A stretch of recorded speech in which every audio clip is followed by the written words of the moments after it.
असली लीडर वो नहीं होता जो पैसा कमाता है, लीडर वो होता है जिसकी टीम पैसा कमाती है। पूरी दुनिया का एक रूल है, डायरेक्ट सेलिंग का नहीं, पूरी दुनिया का रूल है, लॉ ऑफ एवरेज। दुकान पे जितना ग्राहक आएगा सब सामान खरीद के नहीं ले जाएगा, लेकिन कोई ना कोई तो लेके चला जाएगा। आज आपका नेटवर्क पूरा क्रैश हो जाता है, क्या फिर दोबारा खड़े हो पाओगे? अगर यहाँ फेल हो गया तो अचीवमेंट नहीं है, तो ऐसा कोई डर फिक्र तो आप नहीं कि इन्वेस्टमेंट प्लान में उसके साथ? नहीं सर, इन्वेस्टमेंट का तो डे वन से ही माइंड सेट नहीं था। और मैं शायद हिंदुस्तान का उस सिविलियन हूँ कि सिविलियन होने के बाद आर्मी की पेशी होती है। कुछ विरोधी लोग थे उसी कंपनी के थे, कंपनी तो वही थी, लेकिन वो आपकी ग्रोथ को देख के चिढ़ते थे, जलते थे। तो उन्होंने बोला कि बहुत उड़ता था ना, अब देखेंगे कैसे डायमंड बनेगा। तो बिजनेस डाउन नहीं हुआ था, सिर्फ डिजास्टर आया था बिजनेस। लगभग रो के सारी स्टोरी बताती कि मुझे लगता है कि मैंने गलत फैसला लिया है। मैंने जिसको भी बताया, जिसको भी पता चला, तो वो हैरान था, परेशान था। अरे बाकी सब छोड़ो, रितेश जैसा पढ़ा लिखा व्यक्ति ऐसा घटिया फैसला कैसे ले सकता? जिनको मैं बहुत अच्छे से ये था कन्विंस था कि वो तुरंत शुरू हो जाएंगे, और वो मेरी सबसे बड़ी गलती थी। और इतना इतना इतना नेगेटिव किया कि एक बार तो मुझे भी लगा कि रितेश तूने गलत फैसला तो नहीं लिया। एक ही बात बोली थी मीटिंग करके कि मैं किसी को लूट नहीं सकता, किसी को ठग नहीं सकता। हम इस इंडस्ट्री में पैसा कमाने आए थे, लेकिन उल्टी सीधी बातें सुनने को मिल रही हैं। आज के बाद मैं डायरेक्ट सेलिंग नहीं। लोग डर गए, लोगों ने सिम तक तोड़ के फेंक दी, मिलने से मना कर दिया। और मैंने ऊंचाई से जमीन पे एक दिन में बिजनेस खत्म होती हुई उस दिन देखी। और वो एक ऐसा दिन था जिस दिन मैं सच में डरा। आज फिर हम आपका स्वागत करते हैं लीडिंग लीडर्स के एक और पॉडकास्ट शो में। हमारा ध्येय है कि हमारे देश में हर व्यक्ति के अंदर लीडरशिप हो, भले ही किसी माध्यम से हो, लेकिन अपने देश के लोग विकसित हों, क्योंकि विकसित लोग ही विकसित देश का विकास कर सकते हैं। आज इसी श्रृंखला में हमारे बीच में एक और दिग्गज पर्सनैलिटी, जो कि वो भी डायरेक्ट सेलिंग के क्षेत्र से हैं। इनका 17 साल का एक बहुत बड़ा एक्सपीरियंस है, और इन्होंने ये साबित किया 17 साल लगातार काम करके, बीच में कई अप डाउन्स के बाद भी, कि एक व्यक्ति ठान ले तो किसी भी मुकाम तक पहुंच सकता है, कामयाबी हासिल कर सकता है और अपनी मंजिल को प्राप्त कर सकता है। तो दोस्तों, हम मिलवाते हैं डायरेक्ट सेलिंग की दुनिया के एक दिग्गज से, मिस्टर रितेश चौधरी। आपका हमारे लीडिंग लीडर्स पॉडकास्ट शो में स्वागत है। थैंक यू, नमस्कार सर, बहुत बहुत धन्यवाद इतने बड़े प्लेटफॉर्म पे मुझे मौका देने के लिए। Thank you. रितेश सर, ये बताइए आपका जन्म कहाँ हुआ, आप कहाँ के रहने वाले हैं? जी सर, मैं उत्तर प्रदेश के बुलंदशहर जनपद से, एक गांव है चरोरा, मैं वहाँ से रहने वाला हूँ। वहीं मेरा जन्म हुआ है और शुरुआत जीवन की बस वहीं से हुई है। तो पढ़ाई लिखाई कहाँ से हुई आपकी? सर, जो शुरुआती शिक्षा है, प्राइमरी शिक्षा, वो गाँव के ही प्राइमरी स्कूल से हुई है।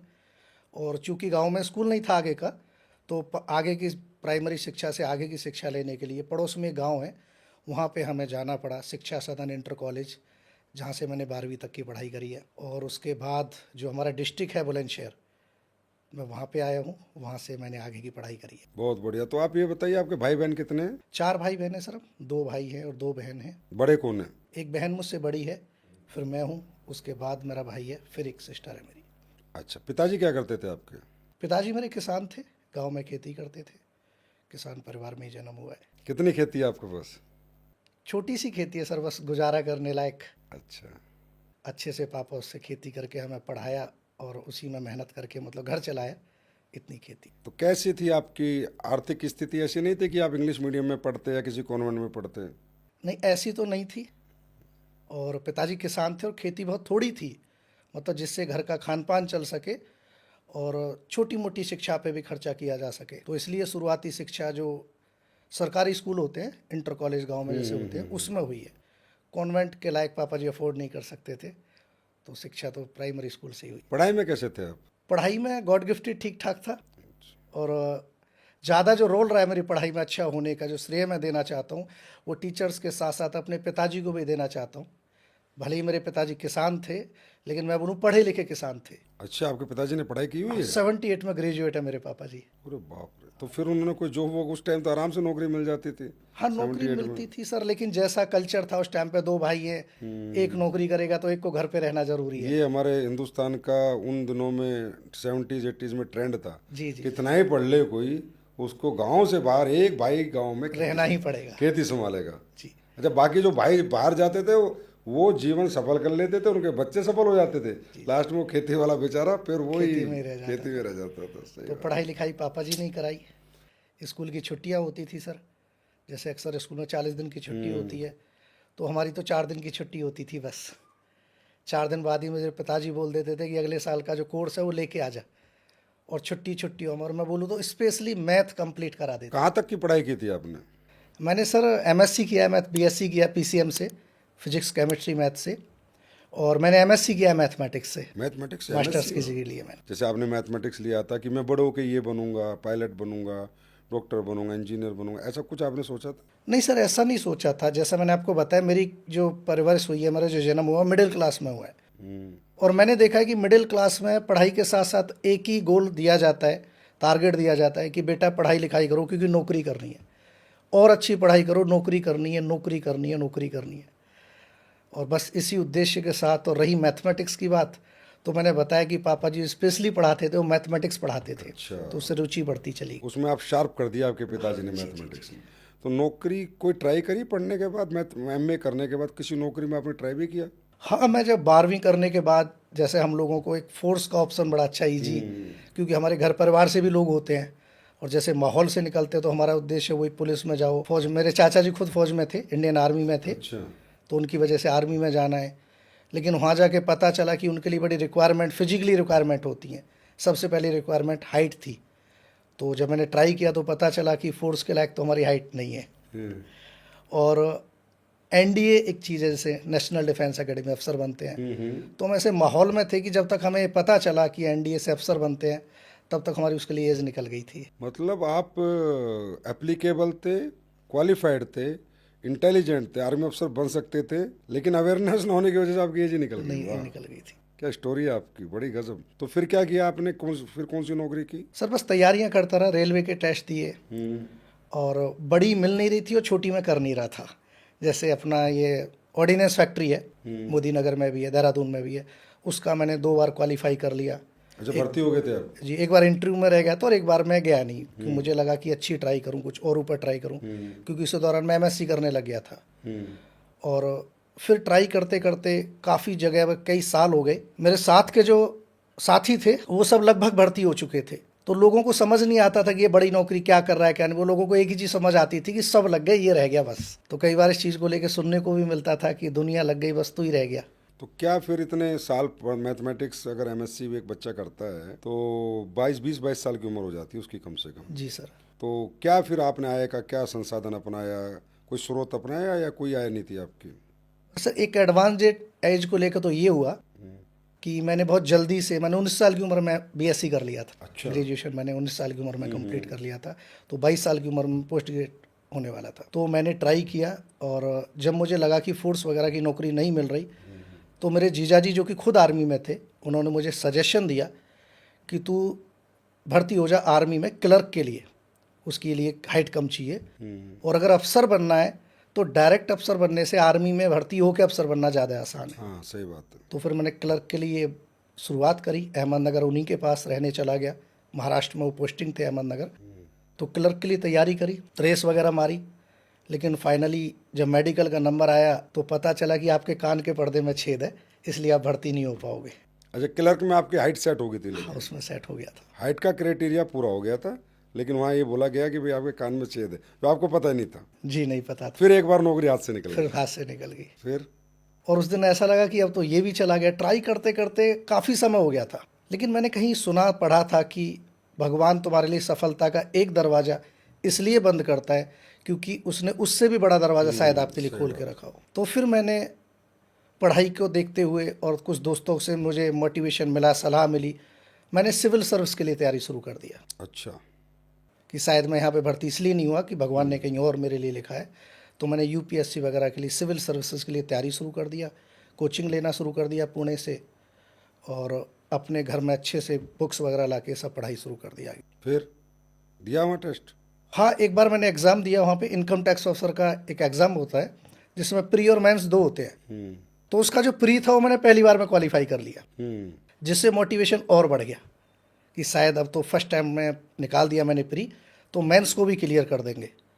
और घर को पूरा एक लाइब्रेरी बनाया हुआ था मैंने, दुनिया भर की मैगज़ीन वगैरह सब कुछ आती थी, उनको पढ़ता था। और सोच एक ही थी कि भाई मेंस को पहली बार में क्लियर करना है। और पॉकेट मनी वगैरह निकालने के लिए मैं क्या करता था, आर्मी स्कूल के बच्चों को ट्यूशन वगैरह दे दिया करता था 1 आध घंटा, अच्छा, अहमदनगर में? अहमदनगर में।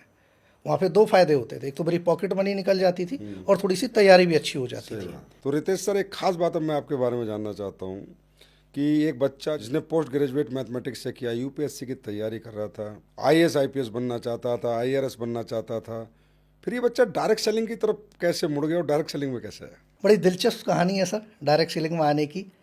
और सच्चाई है कि मैं कभी भी डायरेक्ट सेलिंग में आना नहीं चाहता था।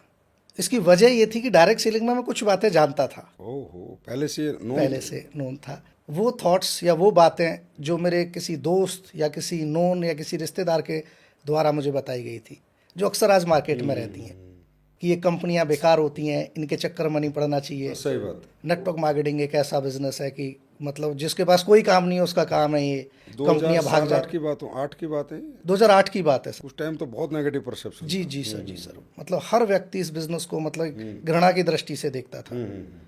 तो मैंने एक स्क्रिप्ट तैयार कर रखी थी इसके लिए कि मुझे जो भी समझाने आता था मैं उसको उल्टा समझा देता था इस बिजनेस के बारे में। आप कुछ ज़्यादा ही अवेयर थे, मतलब जी जी पढ़े लिखे थे ना, पढ़े लिखे लोग कुछ ज़्यादा इंटेलिजेंट होते हैं। जी सर, जी सर, बिल्कुल सेम हालत थी। और मैंने लोगों से पीछा छुटाने के लिए एक पर्टिकुलर स्क्रिप्ट बना रखी थी डायरेक्ट सेलिंग की? डायरेक्ट सेलिंग की। वाह। कोई भी मुझे समझाने आया तो मैं उसे बोलता था, मैं पहले तो किताब बंद कर, मुझे पता है तू मुझे क्या समझाएगा। तू मुझे वो चेन सिस्टम, वो गोले बनाने वाला काम, जोड़ने वाला काम, तू मुझे थोड़ी देर में करोड़पति बनाएगा और कुछ दिन के बाद ना तू मिलेगा ना तेरी कंपनी मिलेगी।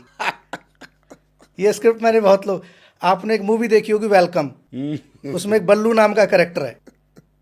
वो बोलता है बता बल्लू मेरे बारे में, तो बताता है मैं हॉकी का प्लेयर था, मेरी एक टांग नकली है, भाई बड़े अच्छे हैं, हर किसी को सुनाता था।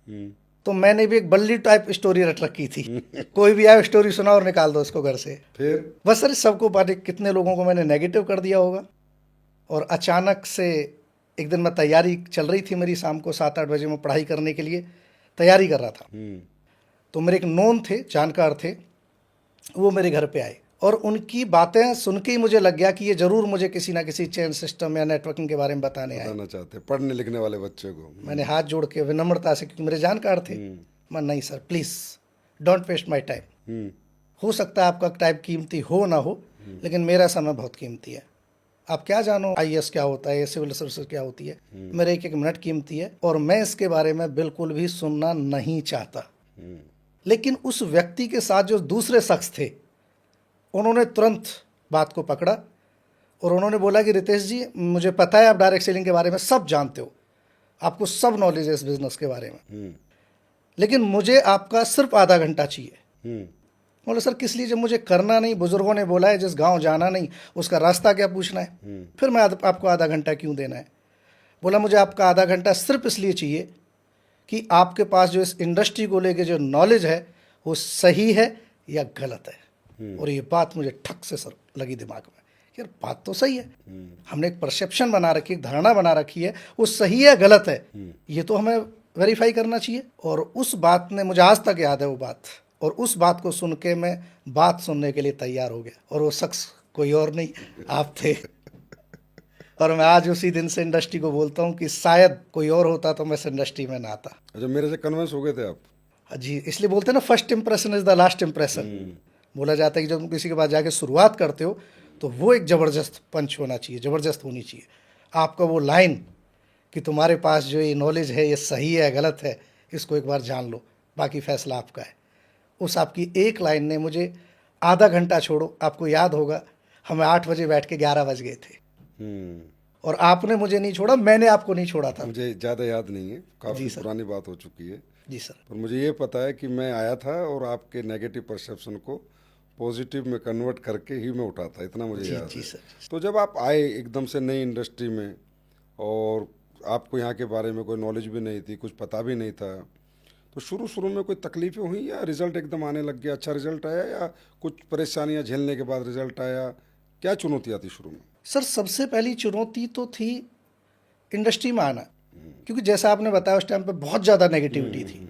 तो मैंने जिसको भी बताया, जिसको भी पता चला, तो वो हैरान था, परेशान था, दोस्त हो, पड़ोसी हो, रिश्तेदार हो, जानकार हो, कह रहे बाकी सब छोड़ो, रितेश जैसा पढ़ा लिखा व्यक्ति ऐसा घटिया फैसला कैसे ले सकता है, तूने फैसला लिया तो लिया कैसे।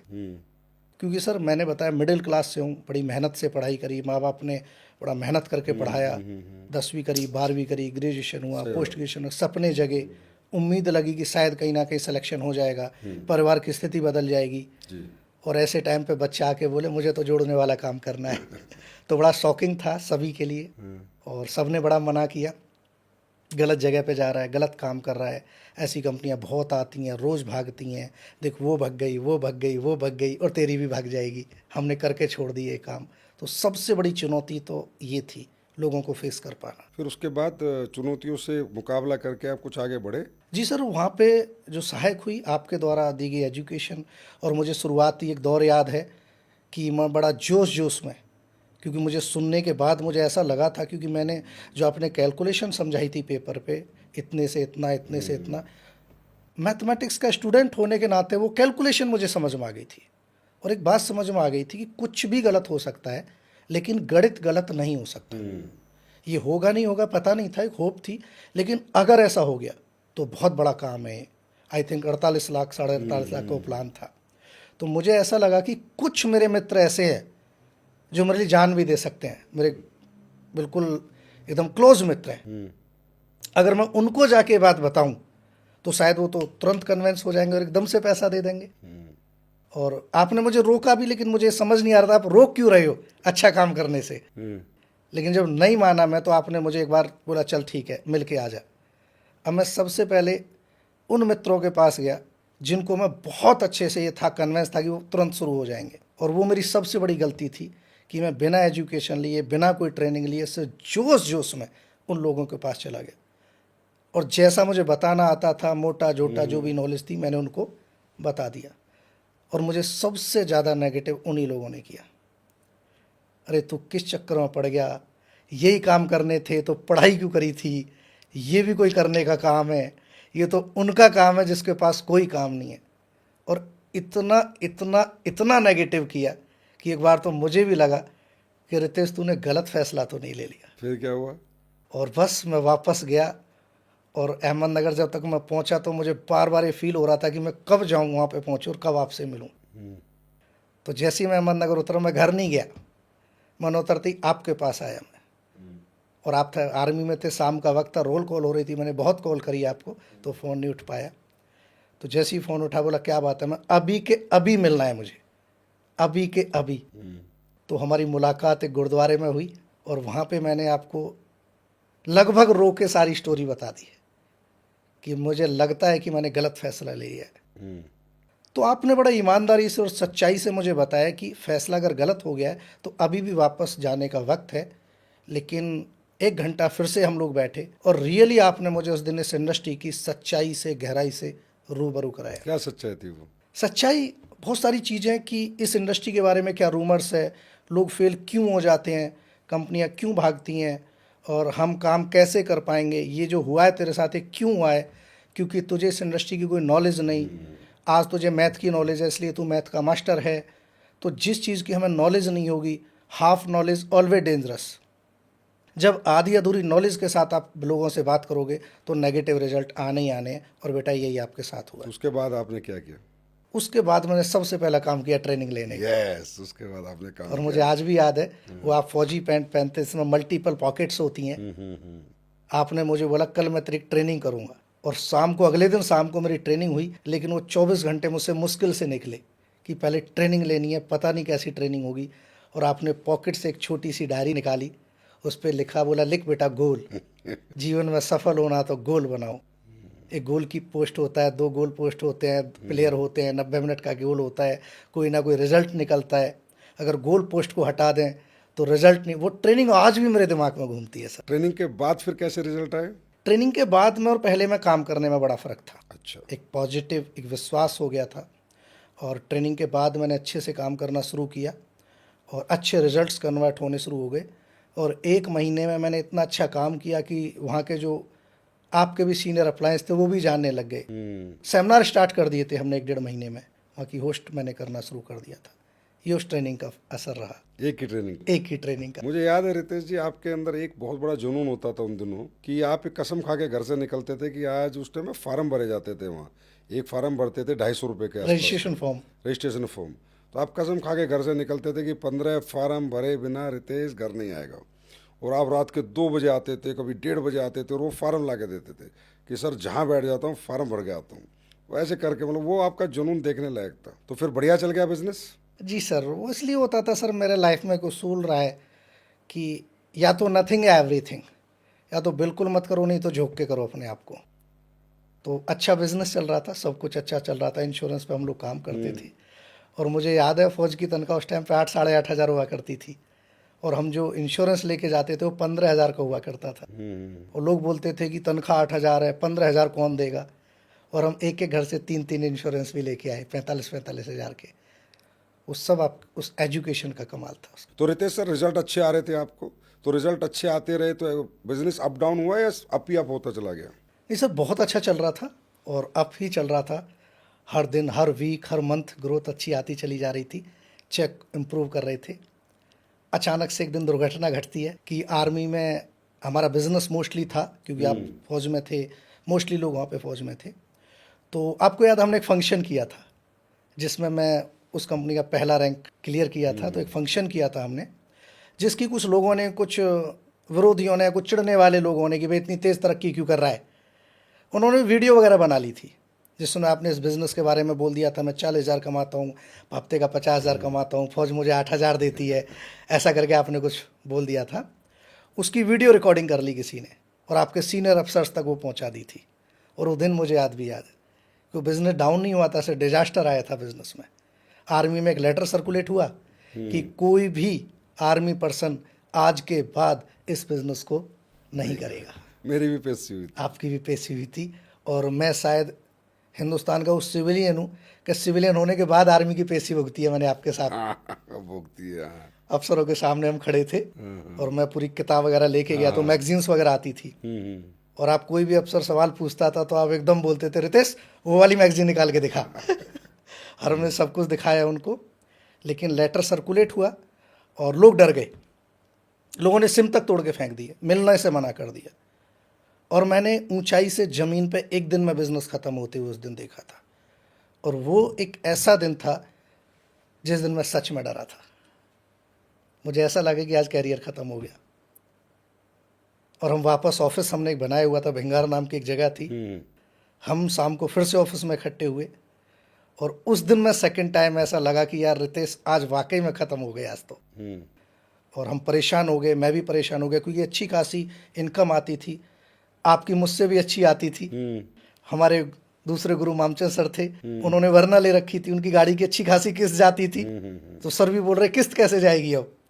और हम सब इस बात पे विचार कर रहे थे कि अब बिजनेस को दोबारा कैसे हम डेवलप किया जाए, कर सकते हैं, कैसे कर सकते हैं। और उसी दौरान कुछ विरोधी लोग थे, उसी कंपनी के थे, कंपनी तो वही थी, लेकिन वो आपकी ग्रोथ को देख के चिढ़ते थे, जलते थे। तो उन्होंने बोला कि बहुत उड़ता था ना, अब देखेंगे कैसे डायमंड बनेगा। और हम फिर, हमारी चर्चा हुई कि किससे मिला जाए, कहाँ चला जाए। और सर उस दिन मैंने देखा था कि आप क्यों हो। हम विचार कर रहे थे कि किससे मिला जाए, एक नई ज्वाइनिंग कहाँ से लाई जाए, और आपके दिमाग में हमें नहीं पता था क्या चल रहा है। तो मैं, मामचंद सर, एक दो और हमारे सीनियर लीडर थे, ये चर्चा करते करते आप साइड में बैठे विचार कर रहे थे। आपने अचानक से बोला शो करना है। हम बोले एक बंदा ढूंढने से नहीं मिल रहा, मिलने को कोई तैयार नहीं है, सुनने को कोई तैयार नहीं है। हमें ये लग रहा है कि कोई एक व्यक्ति मिल जाए, उससे हम शुरुआत कर सकें। और ये व्यक्ति बोल रहा है शो करना है। तो मामचंद सर भी, हम सब देखने लगे, सर शो करना है, कहाँ करोगे शो? शो कहाँ करोगे, कौन आएगा शो में? बोला रितेश के गांव में करना है, बुलंदशहर करना है। एक ज्वाइनिंग नहीं बुलंदशहर से, सिंगल व्यक्ति ज्वाइन नहीं बुलंदशहर से। जी, हमारा कोई बिजनेस नहीं वहाँ पे, बुलंदशहर में शो करना है। सारी टीम अहमदनगर है, वहाँ कौन आएगा? तो हमने फिर थोड़ा कन्विंस करने की आपको कोशिश करी, नहीं सर पहले 2-4-6 लोगों को देखते हैं, फिर उन्हें ज्वाइन कराते। बोला नहीं, अब बुलंदशहर में शो होगा। तो जहाँ से सर लोगों की सोच खत्म हो जाती है, वहाँ से आपकी शुरू हो जाती है। फिर शो हुआ? शो हुआ और सुपर हिट हुआ। और उस शो ने आज हिंदुस्तान की डायरेक्ट सेलिंग कंपनी को कई करोड़पति दिए हैं। बहुत छोटा सा शो था, आई थिंक 165 लोग आए थे उसमें शायद, लेकिन उस 165 लोगों के सोने जो काम हम अगले 1 डेढ़ साल में कर पाते वो कुछ घंटों में कर दिया था। तो मैंने दिमाग लगाया था कि भाई माहौल तो बनाना है, माहौल नेगेटिव हो गया, जीरो चेक हो गए, लेकिन लोग हमारे पास थे इधर उधर बहुत दूर दूर, तो उनको कहाँ इकट्ठा करें? तो अहमदनगर में तो इकट्ठा नहीं कर सकते, बुलंदशहर में क्यों इकट्ठा करें? क्योंकि बुलंदशहर में हम रितेश के गांव से 2 बस भर के बुला लेंगे। तो वो जो हमारे 30-40 लोग थे, हकीकत में हमारे पास थी 40-50 लोगों की। जी सर। तो 50 लोग 200 लोगों में बैठेंगे तो वो सोचेंगे इतने सारे लोग बुलंदशहर में 150 तो मेरे रिश्तेदार थे। हाँ, तो हमने 2 बस भर के बुलाई, जी सर। पैसे खर्च किए, जी सर। और वो जो हमारे हिंदुस्तान में फैले हुए कहीं 2 कहीं 4 कहीं 8, उनको हम ले गए बुलंदशहर। उन 50 ने सोचा है तो बहुत बड़ा माहौल है, बहुत बड़ा ग्रुप बन चुका है, और वो 50 फिर काम पे लग गए, हमारा धंधा फिर बढ़ गया। ये एक्सपीरियंस वैसे आपका मेरे साथ काफ़ी लंबा चौड़ा है, बहुत सारी बातें हैं मुझे पता है। जो आपने एक सवाल और किया था रितेश सर, और मैं अभी शो में भी बता रहा था कि मेरा एक नेटवर्कर है, उसने एक सवाल किया था कि संजीव सर अगर ये बिजनेस इतना दमदार है तो ये MBA BBA BTech M.Tech क्यों नहीं करते? जी सर, सवाल को ज़्यादा ही करता था मैं। हाँ, यहाँ बेरोजगार लोग अपना फ्यूचर क्यों नहीं ढूंढते? तो फिर मैंने ICICI बैंक और बिग बाजार का बिल कटवा के आपको दिखाया था कि देख इन्हें कंफर्ट लाइफ चाहिए रितेश, ये AC में 6,000 में खुश है, मस्त है, और यहाँ डायरेक्ट सेलिंग वाले को धूप में तपना पड़ता है, सर्दी में ठिठुरना पड़ता है, बारिश में भीगना पड़ता है, इतना एफर्ट, अनकंफर्ट होना हर व्यक्ति के बस की बात नहीं है। बाकी करना और पैसा सब चाहते हैं, लेकिन सबको कंफर्ट से पैसा। याद है ये सवाल? जी सर, जी सर। और आपने उस लड़के को, मुझे आज भी याद है, जो रिसेप्शन पे बिल काट रहा था, आपने बोला था कि 3 साल बाद आके इसको देख लेना और 3 साल बाद खुद को देख लेना, लेकिन 3 साल तपना पड़ेगा, धूप में निकलना पड़ेगा, बारिश में भीगना बिग पड़ेगा। बाजार की बात है। बिग बाजार की बात थी, BTR रोड पे। बहुत ज़्यादा सवाल करते थे तुम, जी सर। लेकिन तुम्हें हर बार सेटिस्फाइड करना पड़ता था। आपसे ही होता था सर, कोई कर नहीं पाता था। अच्छा, उसके बाद फिर उस कंपनी में बढ़िया सफ़र रहा? अच्छा ग्रोथ किया सर हमने, और उस शो का फ़ायदा ये हुआ कि जगह जगह बिजनेस निकल गया। लोग अलग अलग स्टेशन से आए थे, वहीं पे हमने जाके स्टेशंस को डेवलप किया। बबीना, बीना, पठानकोट, जम्मू, सब जगह हमने बिज़नेस को डेवलप किया। और ज़्यादा ग्रोथ हमारा पठानकोट से आया, तो हमने पठानकोट में अपना एक बहुत बड़ा अच्छा खासा ऑफिस भी तैयार किया, जहाँ पे हम रह के बड़ा मैनेजमेंट से इस बिज़नेस को करते थे। आपकी पोस्टिंग पठानकोट में आ गई थी, और हमें आज भी याद है, आप एक एक 2-2 दिन का छुट्टी नहीं लेके कट मार के और 2-2 दिन ऑफिस पे रह के चले जाते थे। वो सर एक ऐसी चीज़ें होती थी जो बिना कहे मोटिवेट करती थी। हमें पता था आपका घर ऑफिस से 3 किलोमीटर दूर है, आप 2-2 दिन ऑफिस पे रह के चले जाते थे, पूरी पूरी रात काम करते थे। हम जो फार्म भर के, रिलायंस में फार्म भरा जाता था इंश्योरेंस का, पूरी पूरी रात उनको करेक्शन करते थे, गट्ठर बनाते थे, और भाभी को ये तक नहीं बताते थे कि मैं 2 दिन कट मार के ऑफिस पे बैठा हूँ। काम करना था ना भाई। जी जी सर, वो घर जाते तो काम कैसे होता है ये बताओ? काम तो दुनिया कर रही है सर, काम की पराकाष्ठा देखी है हमने तो। अच्छा, वहाँ पर सबसे ज़्यादा खुशी आपको जीवन में डायरेक्ट सेलिंग में कब हुई थी कि मैं इस इंडस्ट्री में आया और ये मेरा खुशी का सबसे बड़ा पल है? सर वो तो अनमोल है, आज भी मेरे रोंगटे खड़े हो जाते हैं उसको सोच के। मैंने टारगेट बनाया था, गोल सेट करने की बात हम करते हैं कि जीवन में गोल सेट करो, डायरेक्ट सेलिंग में गोल सेट करो। तो मेरा जो पहला गोल मैंने सेट किया था कि मुझे इस इंडस्ट्री से कार लेके आनी, अक्सर सबका गोल कार का होता। सही बात। रेड कलर की i10, उस रेड कलर से बड़ा लगाव रहा है मेरा, क्योंकि मैं डायरेक्ट सेलिंग में आया था तो लाल रंग की रेंजर साइकिल से मैं ट्यूशन पढ़ाता था। तो रेड कलर की i10 का मैंने टारगेट बनाया, और वो टारगेट था 6 जुलाई 2010। 2008 में मैंने बिज़नेस शुरू किया था, 2010 का वो टारगेट था। तो मैंने अपना पासवर्ड हर जगह 06072010, मेरे मोबाइल का पासवर्ड, मेरी आईडी का पासवर्ड, सब यही होता था। आपने पूछा है क्या है 060720, सिंपल पासवर्ड क्यों नहीं डालता? बस ये पासवर्ड नहीं है, मेरा गोल है जो मुझे हर दिन हर पल याद दिलाता है कि इस डेट को क्या करना है। उतार चढ़ाव भी देखे, बिजनेस अप डाउन भी देखे, लेकिन सर आपका आशीर्वाद रहा, आपकी सिखलाई रही। 06072010, इस दिन मेरे घर में हुंडई की i10 नहीं, हुंडई की वरना खड़ी थी, जो कि एक बहुत लग्जरी गाड़ी उस टाइम पे मानी जाती और थी। 2010 में तो वरना आज की मर्सिडीज और रोडी जैसी गाड़ी जी थी। जी सर, जी सर, वाइट कलर की वरना मैं लेके आया था, जो पहले ही दिन आपने ठोक दी थी। जी सर। शुभ मुहूर्त था। जी सर, आपने ठोक दी बोला थी था तभी कि अभी इतनी सारी आई हैं। जी सर, जी सर, जी सर। वो खुशी का पल वो था। मेरे जीवन का मतलब अनमोल एक पल बोल सकता हूँ मैं उसको, कि जिसने साइकिल से ट्यूशन पढ़ाई, वरना लाना एक बहुत बड़ा गोल था, बहुत बड़ी खुशी थी सर। मेरे घर में, मेरे परिवार में, मेरे गांव में भी शायद एक आध गाड़ी छोटी मोटी इस टाइम पे होगी जब मैं इस बिज़नेस से वरना लेके। शुरू के दिनों में कोई बेस्ट एक्सपीरियंस बताओ डायरेक्ट सेलिंग में आने के बाद, जो बेस्ट हो, जो बहुत अच्छा फील आया यार मैं डायरेक्ट सेलिंग कर रहा हूँ, it's very good for me. सब अच्छा फील तब आता था जब मैं शो वगैरह में जाते थे हम लोग, और वहाँ बड़ा अच्छा सम्मान भी मिलता था। अच्छा। सर बोलते थे लोग, सम्मान मिलता था, स्टेज से बोलने का मौका मिला। मैंने मेरे जीवन में पहली बार स्टेज डायरेक्ट सेलिंग में देखा। मैंने मेरे जीवन में लेदर शूज़ पहली बार डायरेक्ट सेलिंग में पहने हैं। टाई डायरेक्ट सेलिंग में आके पहनी मैंने पहली बार, क्योंकि जिस स्कूलों से हम पढ़े थे वहाँ इन चीज़ों का कोई मतलब नहीं था। तो मैं बोलता था कि यार पैसा तो मिलता ही मिलता है, लेकिन यहाँ जो पहचान और जो सम्मान मिलता है ना, वो दुनिया में कहीं नहीं मिलता। वो सम्मान ने आपको बहुत आकर्षित किया बहुत आकर्षित और उसने बड़ी खुशी दी आपको, और वो आपका बेस्ट एक्सपीरियंस जी था। सर। जैसा कि हमको पता है कि आपकी ये तीसरी कंपनी है, जी सर। तो वो पहली कंपनी में क्या हुआ था, क्यों छोड़ दिया आपने? सब कुछ अच्छा चल रहा था सर, हम्म। आप साथ थे, और मुझे ऐसा लगता है कि उस कंपनी में आज हमने बहुत लोगों को देखा है परेशान हो गए, रो रहे हैं। हमारा ग्रुप एक ऐसा ग्रुप था जिसका कोई भी व्यक्ति आज हम उठा के देखें जो ये नहीं बोलेगा मैं बर्बाद। हमने वहाँ भी पैसा कमाया था। कमाया था। जी सर, सब ने पैसा कमाया था वहाँ भी। एक ही कंपनी में लोग रो रहे हैं और उसी कंपनी में एक ग्रुप पैसा कमा रहा है। कुछ तो अलग था, और वो अलग थे आप। आपकी शिक्षा, आपकी गाइडलाइन, आपका एजुकेशन, आपके तरीके, आपका डेडिकेशन, ये सारी चीज़ें।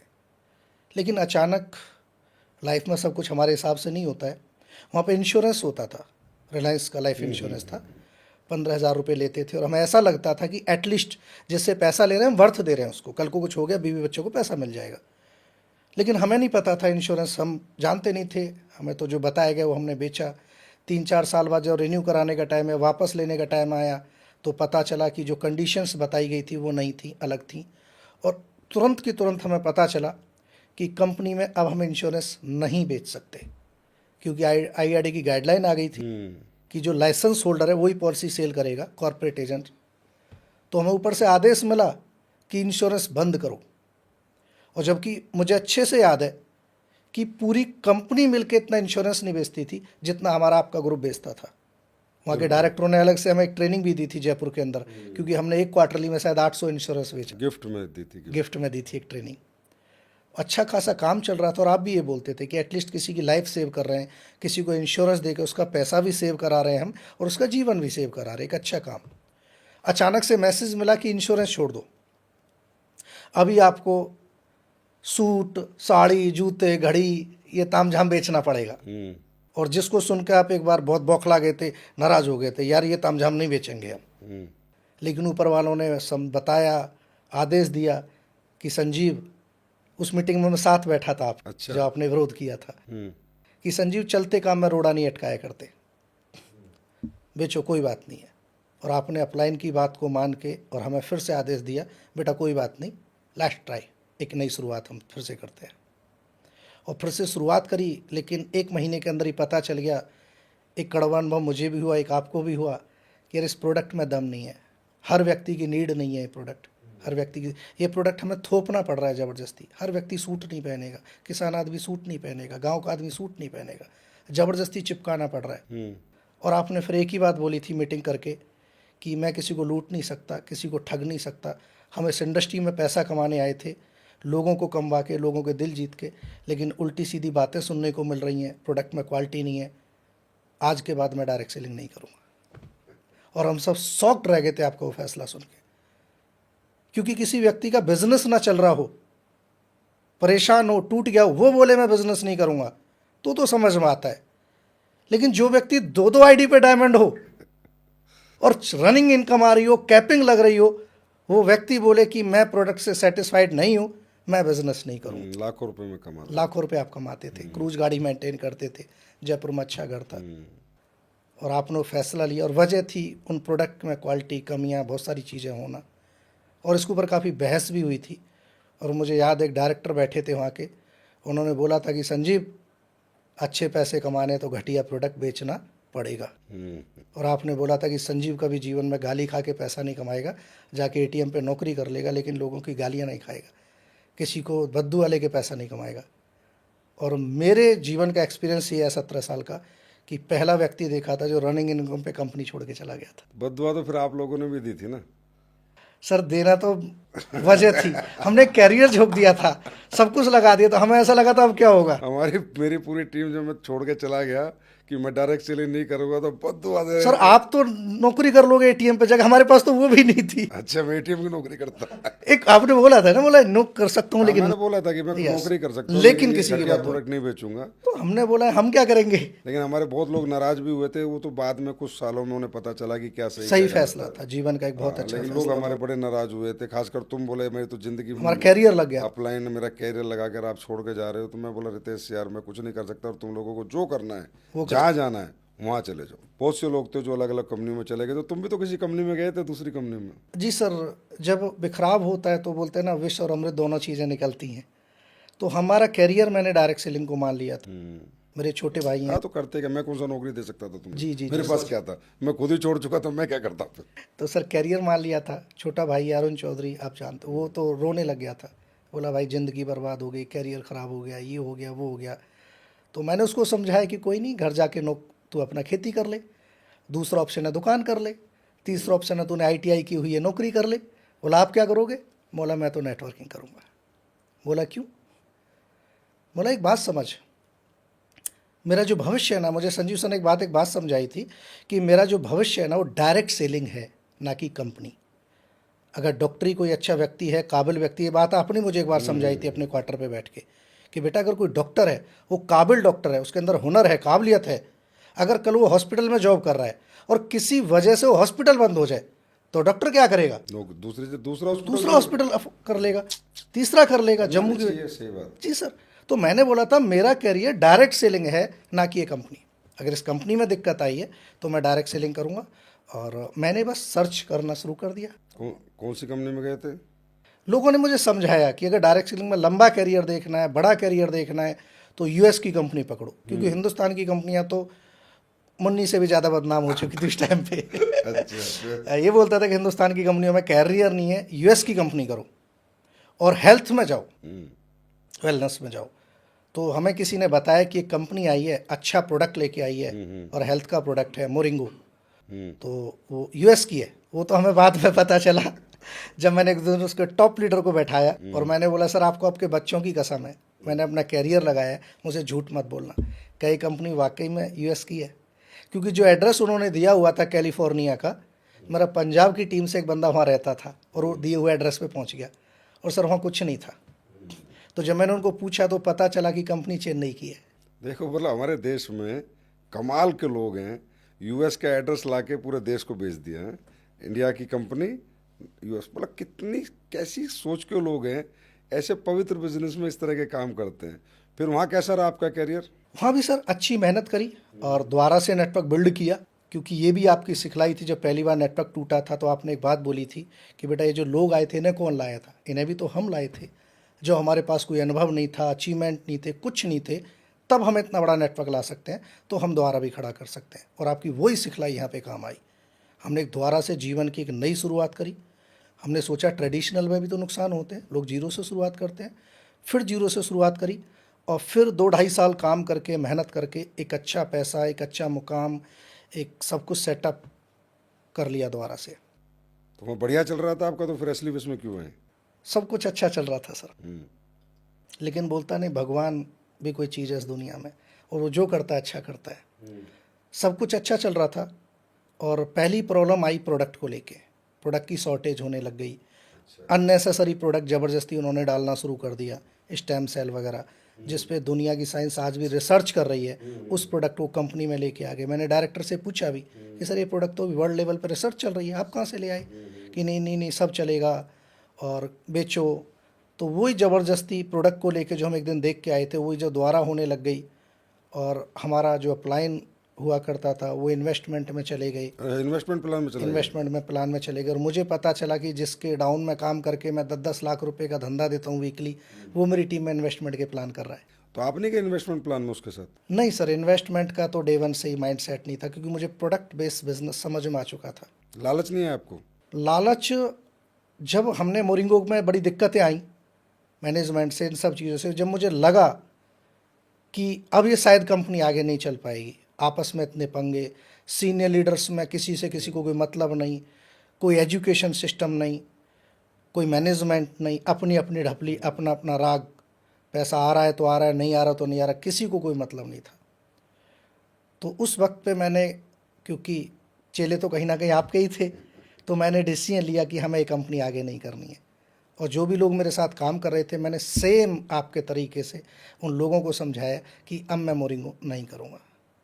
और मैंने वो मोरिंगो कंपनी 2016 में लगभग 3.25 साल मैंने करी थी, और टॉप 5-6 में मैं सर्वाइव करता था, इंडिया में टॉप 5, 4, 5, 6 लोगों में आता था मैं वहाँ पे, और मैंने वो कंपनी छोड़ दी।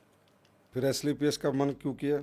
एक बार बड़ा इत्तेफाक ऐसा हुआ कि जब मैं मोरिंगो कर रहा था, उसी टाइम पे मेरे पिताजी को अर्थराइटिस हो गया, गठिया, और धीरे धीरे इतना बड़ा कि उंगलियां मुड़ने लग गई, और काफ़ी हम परेशान हो लिए डॉक्टरों को दिखा दिखा के।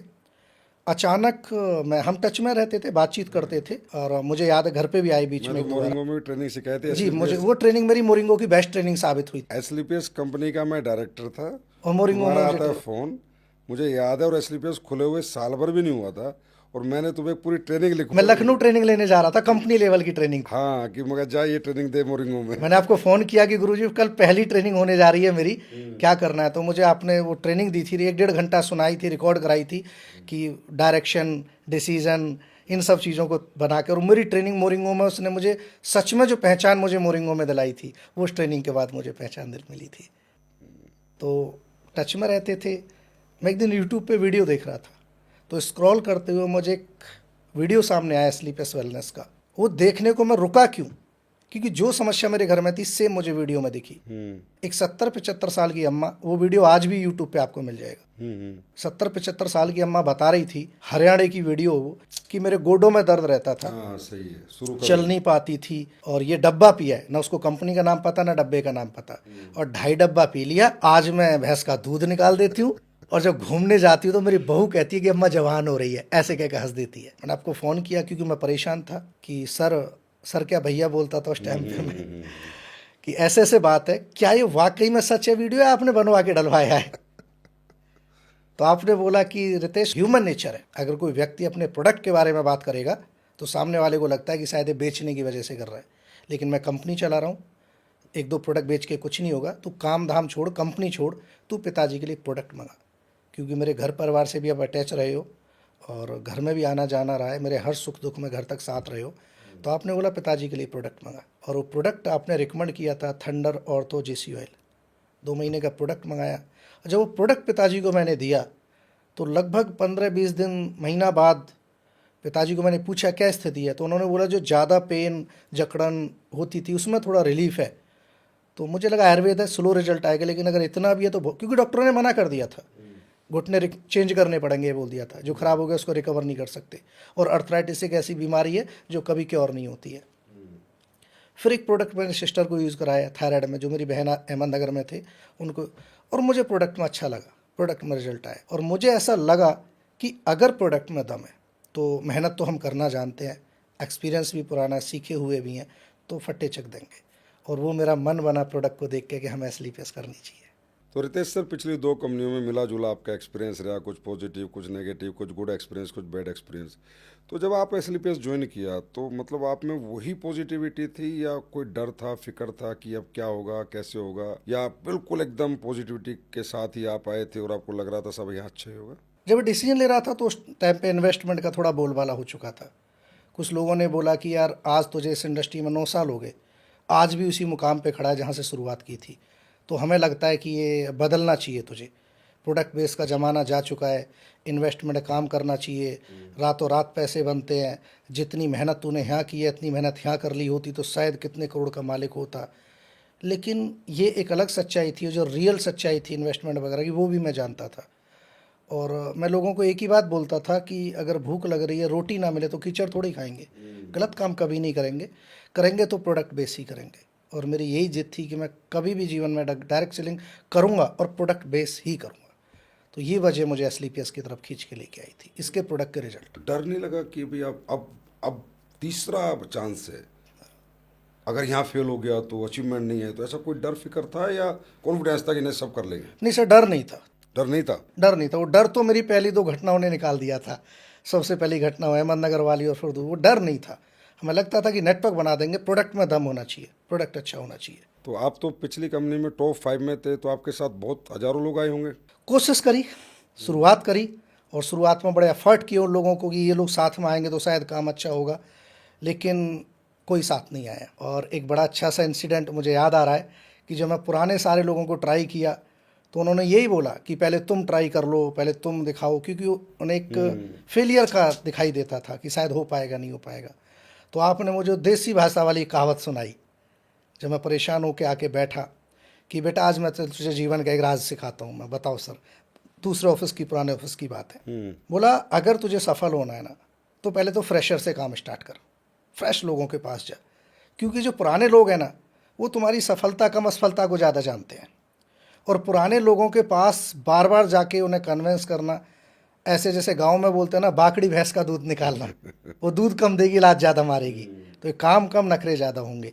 इसलिए फ्रेशर बेल्ट पे काम शुरू कर, और जब अचीवमेंट आएगी ये लोग अपने आप आ जाएंगे। और उससे भी महत्वपूर्ण सलाह जो मेरी काम आई, आपने मुझे एक शब्द बोला था कि रितेश बेटा रीजनेट योरसेल्फ। अगर वाकई में सफल होने आया है ना तू, पहले तो आना ही मत। अच्छी खासी कंपनी चल रही है, ठीक ठाक काम चल रहा है, ये धब्बा मत मुझ पे लगाना कि एक लीडर आया और फेल हो गया। सही बात। तो मैंने वो सोचा मेरा लीडर, वो मेरा सिखाया हुआ लीडर। हाँ। हाँ, जानते हैं मेरा से फेल होने मत आना, आना मत चलेगा, लेकिन फेल मत होना। तो मैंने गुरुजी आशीर्वाद रखना, गाइडलाइन रखना सर, फट्टे चक देंगे। तो आपने मुझे एक शब्द बोला, रिजनेट योरसेल्फ।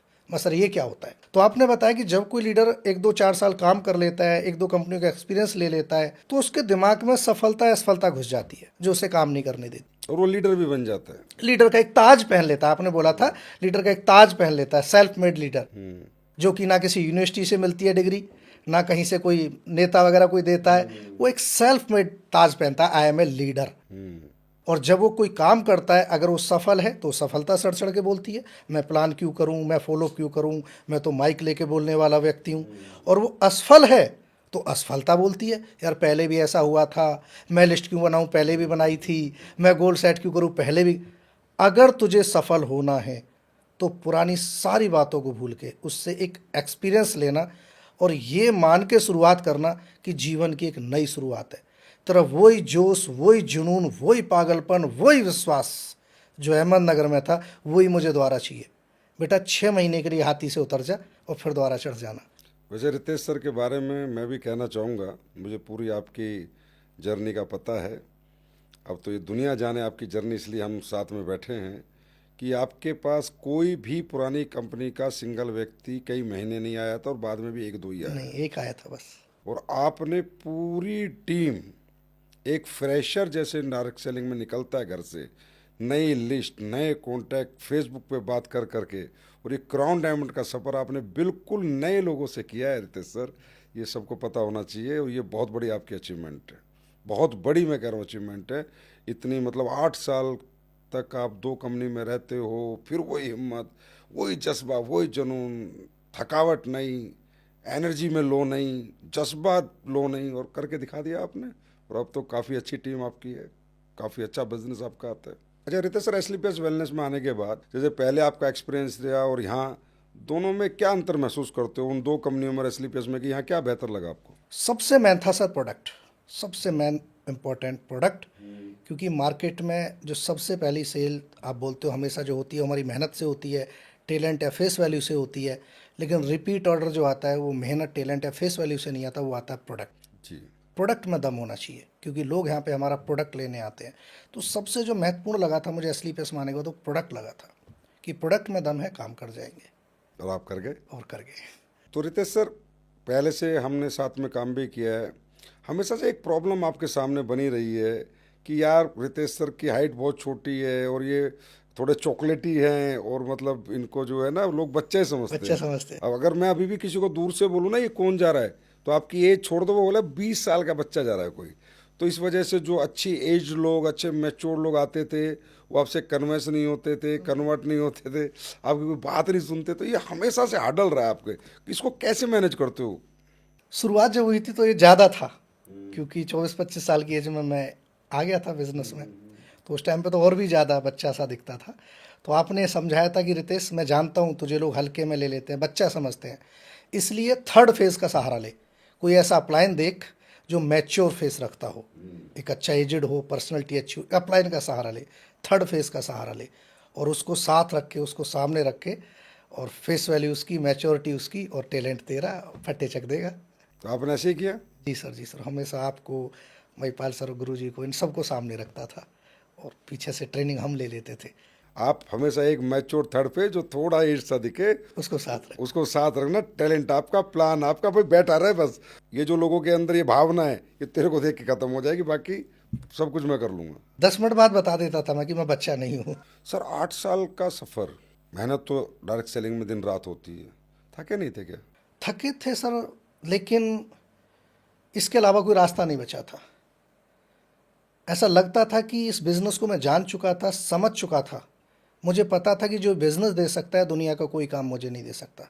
और मैं हमेशा लोगों को बोलता था, भाई को मैंने बोला था कि भाई देख, अगर चवन्नी है खोई है ना तो यहीं मिलेगी, दूसरी जगह ढूंढने से कोई फायदा नहीं है। तो एसली बेस में आने के बाद पहली अचीवमेंट क्या रही? एसलीपीएस में जो मेरी शुरुआत हुई थी वो अगस्त 2017 में हुई थी और शुरुआत मैंने करी, और प्रोडक्ट के रिज़ल्ट ही बोलूँगा मैं तो, क्योंकि नॉलेज मुझे हेल्थ वगैरह, मैं मैथ का स्टूडेंट रहा हूँ, ज़्यादा नॉलेज नहीं थी, बस प्रोडक्ट के अच्छे रिजल्ट आते चले गए। और शुरुआती दौर में हमारी मेहनत और टैलेंट कम और प्रोडक्ट के रिजल्ट ने ज़्यादा साथ दिया। और उसकी बदौलत क्या हुआ सर, 29 अगस्त 2017 को मैंने पहला चेक लिया था, शुरुआत की थी, और 12 जुलाई 2019 को आपके आशीर्वाद से मेरे घर में जगवार जैसी कार खड़ी थी। मतलब एक 23 महीने में? 23 महीने के अंदर घर पे जगवार खड़ी थी। जो काम 8 साल में नहीं हुआ वो 23 महीने में 23 महीने में हो गया, बिकॉज ऑफ एसलीपीएस वेलनेस। चलो ये हमारे लिए भी गर्व की बात है। बहुत बहुत बधाई रही आपको। Thank you. उस जगवार कार की, लाल कलर की रेड जगवार, कलर की जगवार, रेड कलर से कुछ ज़्यादा ही प्यार है आपको। वो लाल रंग की रेंजर साइकिल हमेशा याद रहती है, जहाँ से मैंने जीवन की शुरुआत करी है। तो रितेश सर, आप दोनों भाई, एक आपके छोटे भाई और हैं, दोनों ही डायरेक्ट सेलिंग करते हो और दोनों टूरिंग पे भी रहते हो, घर से बाहर ही रहते हो ज़्यादातर, क्योंकि बुलंदशहर में आपने घर बनाया है, लेकिन बिजनेस तो आपका पूरे हिंदुस्तान में ही है और जाना आना ज़्यादातर बाहर ही घूमते रहते हो। तो कैसे मैनेज करते हो फैमिली लाइफ और बिजनेस, दोनों चीज़ों को कैसे मैनेज करते हो? आपने सिखाया है कि व्यापारी की पर्सनल लाइफ नहीं होती है। यार हर जगह आप मुझे मुद्दा बना देते हो। सर आपकी बदौलत है, आपकी शिक्षा, आपका डेडिकेशन। अब आपने तो फौज में रहते हुए सब कुछ मैनेज कर लिया था, हम तो सिविलियन थे, फिर भी हमें तो आज़ादी थी, मतलब कहीं भी जाने आने की। हालांकि घर परिवार ने बड़ा साथ आप यहाँ दिया। मत बोलो मैंने सिखाया, नहीं तो आपकी वाइफ डंडा लेके ढूंढेगी मेरे को। नहीं सर, वो बोलती है कभी कभी कि संजीव सर से मिलूंगी और पूछूंगी मुझे पता।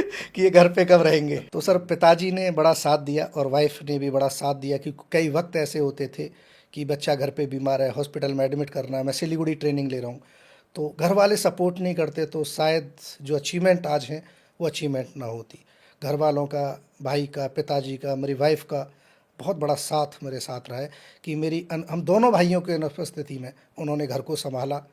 कई बार बहुत ज़रूरत ऐसी होती थी कि हमारी ज़रूरत घर पे भी है और बिजनेस में भी है। वैसे लोग जो हैं सिर्फ हमारी कामयाबी देखते हैं कि हम बहुत टैलेंटेड हैं, हम बहुत बड़े ट्रेनर हैं, मोटिवेटर हैं, प्लानर हैं, हमने फट्टे चक दिए। प्रैक्टिकली जो हमारा बैक सपोर्ट है ना, असली फट्टे वो चक रहा है, उसके बिना कुछ भी नहीं। जो हमारे बिना सब कुछ मैनेज कर रहा है। जी सर जी। तो क्रेडिट टू देम आल्सो भाई। परिवार, जिन्होंने परिवार संभाले हुए हैं, जिनके हस्बैंड, जिनके बेटे घरों से बाहर जाके डायरेक्ट सेलिंग कर रहे हैं, दिन रात मेहनत कर रहे हैं और पीछे से वो कोई तकलीफ नहीं होने दे रहे और सब तकलीफ़ों का डटकर मुकाबला कर रहे हैं, कहीं ना कहीं उनका बहुत बड़ा सहयोग होता है, दुनिया को नहीं दिखता है। उनके बिना संभव नहीं है। जी सर, जी सर। रितेश सर, एक कभी घटना हुई थी आपके घर पे, मुझे याद है कि आपके पिताजी बहुत बीमार हो गए थे और वेंटिलेटर तक चले गए थे, और मैंने देखा था उन दिनों में भी यार आपने कैसे बिजनेस मैनेज किया, क्योंकि आप इकलौते तो लीडर हो, खुद बिजनेस करते हो और सारे हिंदुस्तान में आपका बिजनेस फैला हुआ था।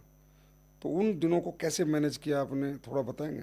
वो सर मेरी लाइफ का एक बहुत बड़ा, मैं बोलूँ, स्ट्रगल टाइम, एक बहुत इमोशनल टाइम और एक बहुत मतलब जीवन का एक सीख देने वाला टाइम रहा है। मेरे पिताजी बड़े बीमार हुए और डॉक्टर एक मिस्टेक की वजह से वेंटिलेटर पर आ गए। हम उन्हें मैक्स हॉस्पिटल देहरादून लेके गए और वेंटिलेटर पे बोला जाता है कि 7 दिन, मतलब लास्ट है 7 दिन के बाद नेगेटिव शुरू हो जाता है, और 4 दिन, 6 दिन, 7 दिन, 10 दिन, और जैसे जैसे समय बीतता जा रहा था हर दिन डॉक्टर ये कहते थे कि अब कुछ नहीं हो सकता, कुछ नहीं हो सकता। और एक दिन मेरे जीवन का मैं कभी नहीं भूल सकता, 10 फरवरी की बात है, जिस दिन मेरे डॉक्टर्स ने बोल दिया वहाँ से कि बेटा अब कुछ नहीं है, घर ले जाओ, और मैंने आपको फ़ोन किया था सर। मैंने रोते हुए आपको सारी कहानी बताई, वो सर ऐसे ऐसे बात है, और आपकी वो बात मेरे जीवन में, मतलब मैं मरते दम तक 7 जन्म नहीं भूल सकता। आपने बोला था कि बेटा पिताजी में जितना वजन है उतना पैसा लगा देंगे, पीछे मत हटना, कुछ भी करना, पिताजी का साथ मत छोड़ना, माँ बाप से बढ़ के कोई नहीं है। और सर उस बात ने मुझे इतनी हिम्मत दी कि मैं वापस डॉक्टर के पास गया और मैंने बोला कि क्या आप 100% गारंटी ले सकते हो नहीं बचेंगे? उन्होंने बोला कि 100% तो हम नहीं ले सकते, 1%, 0.1% हो सकता है, तो मैं उस 0.1% पे काम करूँ। और बिल्कुल डॉक्टर्स ने मना कर दिया था, multiple organ fail, liver fail, kidney fail, और कोमा में, ब्रेन काम नहीं कर रहा था, वेंटिलेटर पे थे, और 20-22 उनका वो जो अपना बोलते हैं ना उसको, लीवर से संबंधित जॉन्डिस हो गया था। तो मतलब कोई उम्मीद, डॉक्टर्स ने हाथ खड़े कर दिए थे, मैक्स में भी। लेकिन बोलते हैं कि जीवन में पैसे के साथ साथ दुआएं भी कमानी चाहिए, और वो हिम्मत आपकी, हमने पिताजी को दोबारा से फिर से उनका ट्रीटमेंट शुरू किया, और 7-8 दिन बाद फिर से रिकवरी होना शुरू हो गई। और उस दिन मैंने देखा कि पैसे की ताकत क्या है और लोगों की दुआओं की ताकत क्या है। 29 दिन वेंटिलेटर पर रहने के बाद, जो कि शायद इंडियन मेडिकल हिस्ट्री में शायद रिकॉर्ड होगा, शायद हो सकता है, बड़ा 29 दिन बहुत बड़ी वेंटिलेटर बात है। पे होने के बाद रिकवरी शुरू हुई, और धीरे धीरे धीरे धीरे पापा ठीक होने शुरू हुए, लोगों की दुआएं काम आई, और मेरा 12वां लेवल हुआ था उस टाइम पे, ब्लैक डायमंड हुआ था मेरा, 35-36 लाख रुपए आया था। सर अगर वो पैसा ना होता और आपका कंधे पे हाथ ना होता, सर पे हाथ ना होता, लोगों की दुआएं ना होती, तो आज पिताजी मेरे घर पे ना होते। पिताजी स्वस्थ हैं? पिताजी मेरे स्वस्थ और 100% फिट है। गॉड ब्लेस हिम, हमेशा स्वस्थ रहें, लंबा जीवन जिए, स्वस्थ जीवन जिए। तो रितेश जी, है ये सही बात है कि कुछ लोगों के माता पिता पैसे के अभाव में उनको छोड़ के चले जाते हैं, अच्छा इलाज ना मिलने के कारण, अच्छी दवाइयाँ ना मिलने के कारण। और हमारे बिजनेस में इसमें कोई शक नहीं कि पैसे के साथ साथ अगर हम अच्छे तरीके से बिजनेस कर रहे हैं तो दुआएं भी मिलती हैं। ये चीज़ भी देखी है सर मैंने। तो ये बहुत बहुत बड़ा, मैं तो कहूँगा आपकी लाइफ का एक मिरेकल है। रितेश सर, एक बहुत बड़ी खूबी है आपके अंदर कि आप हमेशा हंसते रहते हैं, पॉजिटिव बहुत हैं आप। ज़िंदगी में कभी भी आप आए, मतलब ये पिछले 16 साल की मैं बात कर रहा हूँ, शुरू के 6 महीने छोड़ दूँ तो, या 1 साल छोड़ दूँ, फिर आप कोई प्रॉब्लम लेके नहीं आए। सर एक काम है और उसका सोल्यूशन क्या होगा, कर्म मैं लूँगा, और हमेशा अपने सोल्यूशन पे बात करें। तो ये कैसे, मतलब इतनी पॉजिटिविटी कैसे? और फिर से मैं कहना चाहूँगा, आप बोलोगे बार बार मेरा नाम ले देता है। हम, मेरा मतलब बताओ। जी सर, मैंने देखा है सब चीज़ों के अंदर, मैंने हर परिस्थिति में, मैंने आपको शुरुआत में बताया, इतनी विकट परिस्थिति हमने बिजनेस में देखी हैं, और वहाँ भी मैंने आपको पॉजिटिव सोचते देखा था। डर नाम की चीज़ मैंने नहीं देखी, और वो चीज़ें धीरे धीरे धीरे धीरे, कहते हैं ना कि मगरमच्छ के बच्चे को तैरना नहीं सिखाया जाता है, तो वो चीज़ें धीरे धीरे अपने आप डेवलप होती चली गई। मुझे ऐसा लगता था कि समस्याओं का रोना रोने से कभी हल नहीं निकलेंगे। जिस समस्या पे फोकस करोगे तो समस्या बड़ी दिखेगी, और समाधान पे फोकस करोगे तो समाधान बड़ा दिखेगा। तो ऑलवेज फोकस ऑन सॉल्यूशंस। आप बहुत सोल्यूशन बेस्ड व्यक्ति हो, बहुत सोल्यूशन बेस्ड लीडर हो, ये मैं कहना चाहूँगा। दूसरा, कोई आपकी टीम से चला जाए, कोई आ जाए चला जाए, कोई लीडर चला जाए, कोई ग्रुप टूट जाए, कोई टीम टूट जाए, आप बिल्कुल चिंता नहीं करते और आगे एक ही बात कहते हो, सर अब ये बताओ कि इससे बड़ा काम कैसे करना है। सर अब ये बताओ, ये 100 आईडी पे लोग गए हैं, अब ये बताओ अगले 2 महीने में 200 आईडी कैसे लाऊंगा। मतलब इतनी, अभी भी इतनी हिम्मत बची हुई है आपके अंदर, इतने सालों बाद भी, मतलब बिल्कुल भी रुकने को तैयार नहीं हो, फिर ये कर दूंगा ऐसे हमेशा। गीता का संदेश है सर, श्री कृष्ण भगवान ने कहा है, कर्म कर, फल की चिंता मत कर। अपने कर्म पे बिलीव रखो, अपने आप पे बिलीव रखो। हमेशा ये लगता है मुझे कि मेरी वजह से कुछ गलत ना हो, मेरी वजह से कोई लीडर ना जाए, मेरी कमी की वजह से, मेरी मेहनत की वजह से, मेरी टैलेंट की वजह से, या मेरा घर छोड़ने ना छोड़ने की वजह से कोई लीडर ना जा पाए। मैं अपना कर्म 100% करता हूँ। चलो एक बात बताओ, आज आपका नेटवर्क पूरा क्रैश हो जाता है, जीरो हो जाता है, क्या फिर दोबारा खड़े हो पाओगे? जी सर, और तेजी से, और इससे भी से? तेज। अब ये नेटवर्क 7 साल में आया है, मैं विश्वास दिलाता हूँ सर, मैं वापस से 3 साल के अंदर यही मुकाम पे आपको मिलूंगा। तो फिर किस बात का डर? कोई डर नहीं है सर। जब आपको पता है कि मैं फिर बार बार खड़ा हो सकता हूँ, बार बार नेटवर्क बना सकता हूँ, इसलिए आपको डर नहीं लगता। आज मुझे सही सच्चाई पता चली है। आपने बताया तो लोगों को लाने वाले भी तो हम हैं, तो फिर से आ जाएंगे, कोई दिक्कत नहीं है सर। ये तो सब जीवन का उतार चढ़ाव है। कमाल हो रितेश सर, आप रियली कमाल हो, लाजवाब जज्बा है आपका। रितेश सर, एक और खूबी है आपकी जो मैं शेयर करना चाहूँगा कि कोई भी नई स्ट्रेटजी बनाओ, कोई भी नई प्लानिंग कि अब इस तरीके से काम करेंगे। अब जैसे अभी एक बात है कि भाई प्रोडक्ट और प्लान दोनों साथ में लेके जाएंगे, लीडर खाली हाथ नहीं जाएगा, या 10 में 10, 10 में 2 नहीं, 10 में 10, और प्रोडक्ट समझाना है, प्लान बाद में समझाना है, पहले प्रोडक्ट समझाना है। ऐसी कोई भी स्ट्रेटजी हो जो डेवलपमेंट की, या 10 कदम की बात हो, या सीक्रेट ऑफ सक्सेस की बात हो, या दिल्ली में फंक्शन, कोई भी स्ट्रेटजी जो बिजनेस को ग्रो करती है, आप वो व्यक्ति हैं कि कोशिश करते हैं कि सबसे पहले इंप्लीमेंट करो। जी सर, बिल्कुल। क्योंकि ऐसा मुझे लगता है, डे वन से मुझे लगा है कि एजुकेशन ज़रूरी है। और अगर हम प्रोडक्ट बेस्ड बिजनेस में, मैं परचून की दुकान खोल के बैठा हूँ और मैंने 10 बाई 10 की बढ़िया दुकान खोली है, बाहर बहुत बढ़िया बोर्ड लगाया है कि यहाँ पे परचून का सारा सामान मिलता है, और मैं ऐसे पैर पे पैर रख के बैठा हूँ। अब ग्राहक आएगा तो मैं उसको दूंगा कि, अगर मैं प्रोडक्ट बेस्ड बिजनेस में हूँ और मेरे पास प्रोडक्ट ही नहीं होगा तो मैं सामने वाले को दूंगा क्या? मैं उसके पास ले गया, उसने बोला अच्छा ठीक है तेरा पेस्ट दे जा, और मेरे पास पेस्ट है नहीं, तो मैं उसे दे के क्या आऊँगा?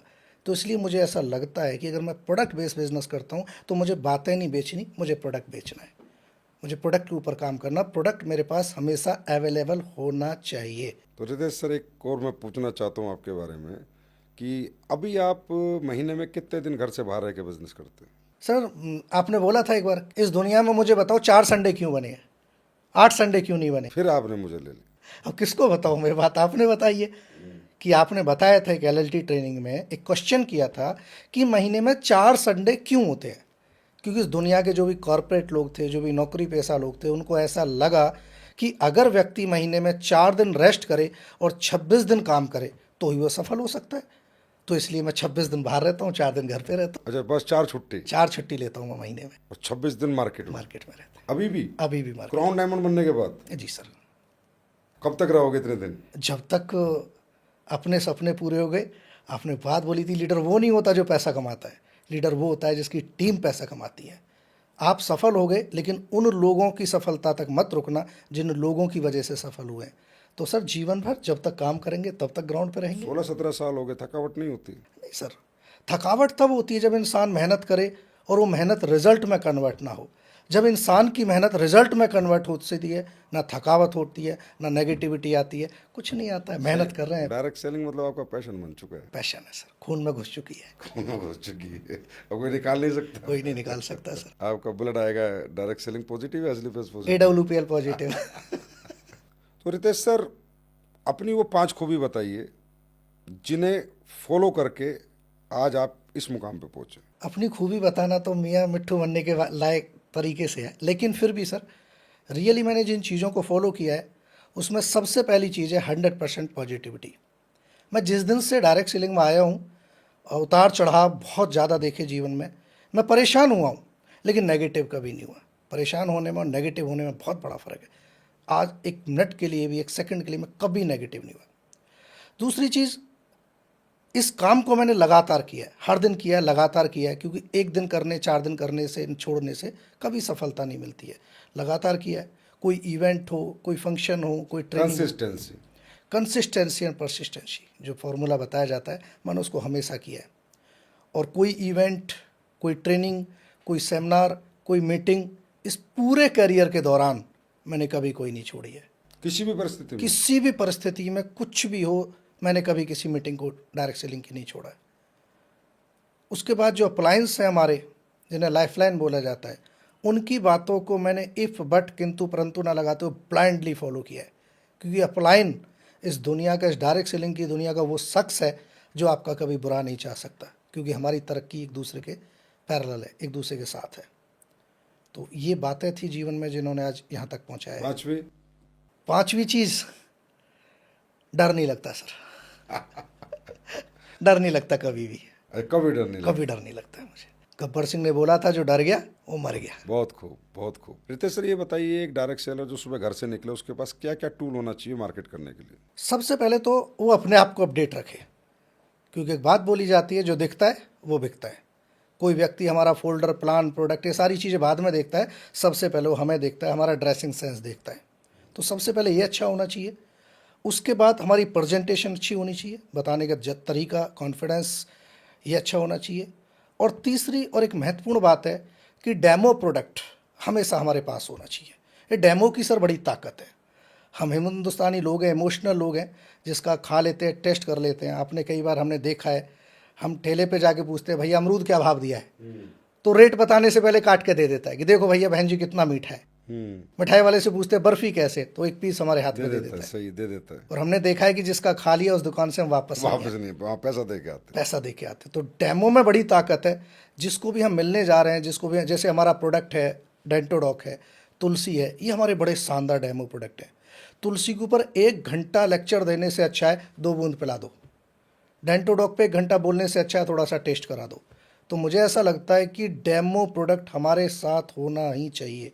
अगर किसी व्यक्ति को हमने डेमो नहीं दिया तो उसके लिए समझाना बेकार है। मतलब हम जितनी जगह आज हमने मीटिंग करी डे में, अगर हमारे पास प्रोडक्ट डेमो प्रोडक्ट नहीं है तो उतना रिजल्ट नहीं मिलेगा जितना मिल सकता था। जी सर, डेमो में बड़ी ताकत है। रितेश सर, फिर ये भी बताइए कि जो हमारी ट्रेनिंग होती है, फ्राइडे ट्रेनिंग होती है और संडे सेमिनार, उसमें भी डेमो प्रोडक्ट होना चाहिए? हाँ जी sir, everywhere.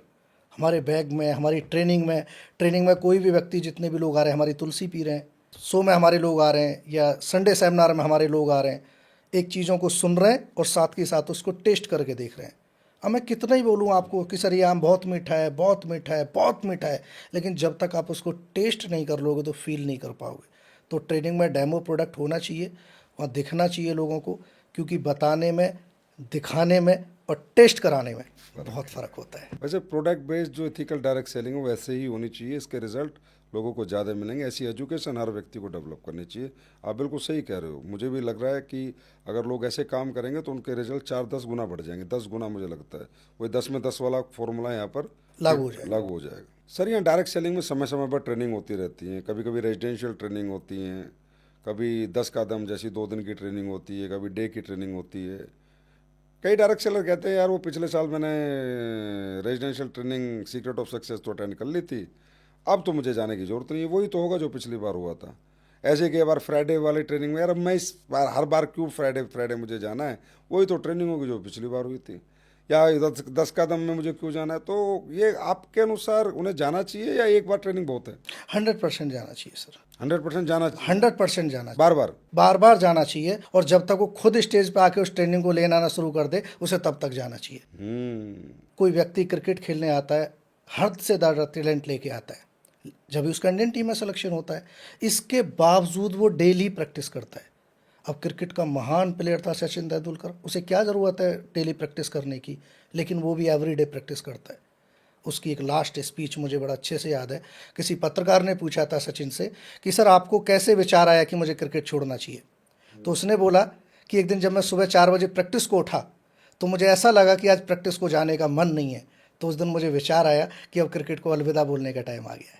Practice practice practice, बार बार जब एक चीज़ को बार बार ट्रेनिंग में जाएंगे, बार बार सुनेंगे, बार बार सीखेंगे, तो धीरे धीरे अपडेशन अपने आप हो जाती है। रितेश सर, बड़ी क्लियरिटी आज आपने करी और मुझे भी बड़ी क्लियरिटी हुई है कि ट्रेनिंग में जाने का मतलब ट्रेनिंग लेना नहीं है, ट्रेनिंग में जाने का मतलब वैसा ट्रेनर बनना है जैसा सामने वाला है। तो ट्रेनर बनने के लिए तो 100 ट्रेनिंग भी कम है। जी सर, एक ट्रेनिंग से 1% भी अपडेट करेंगे तो 100 ट्रेनिंग से 100% अपडेट। मतलब जब तक आप ट्रेनर ना बन जाएं कोई ट्रेनिंग ना छोड़ें। और ट्रेनर बनने के बाद भी यदि अपने से बड़ा लीडर, अपने से अपलाइन अगर कोई ट्रेनिंग दे रहा है तो मैं 100% उस ट्रेनिंग में बैठना चाहिए, क्योंकि जहाँ हम जाना चाहते हैं मेरा अपलाइन वहाँ पे जा चुका है, वहाँ का रास्ता जानना जरूरी है। बहुत खूब रितेश सर, बहुत खूब, बहुत नॉलेजेबल बात आपने बताई। रितेश सर, ये तो आपने ट्रेनिंग के बारे में बताया और ये बड़ी क्लियरिटी करी कि क्यों जाते हैं।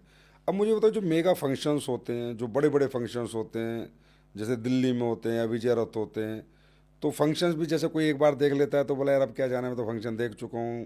या सेमिनार भी में भी हर संडे सेमिनार भी होते हैं। जी सर। तो हम तो हर बार ही बुलाते हैं सेमिनार में, जितने भी लोग जो है ना भाई सभी आओ, चाहे गेस्ट आए चाहे ना आए, पर तुम आओ। तो कहते हैं यार हमारा गेस्ट ही नहीं है तो हम क्यों जाएं, और हम पिछली बार तो गए थे तो इस बार क्यों जाएं, गेस्ट होगा तो जाएंगे, नहीं तो नहीं जाएंगे। ऐसे मेगा फंक्शन होते हैं कि मेरी डाउनलाइन में तो कोई जा नहीं रहा तो मैं फंक्शन में क्या करूँगा।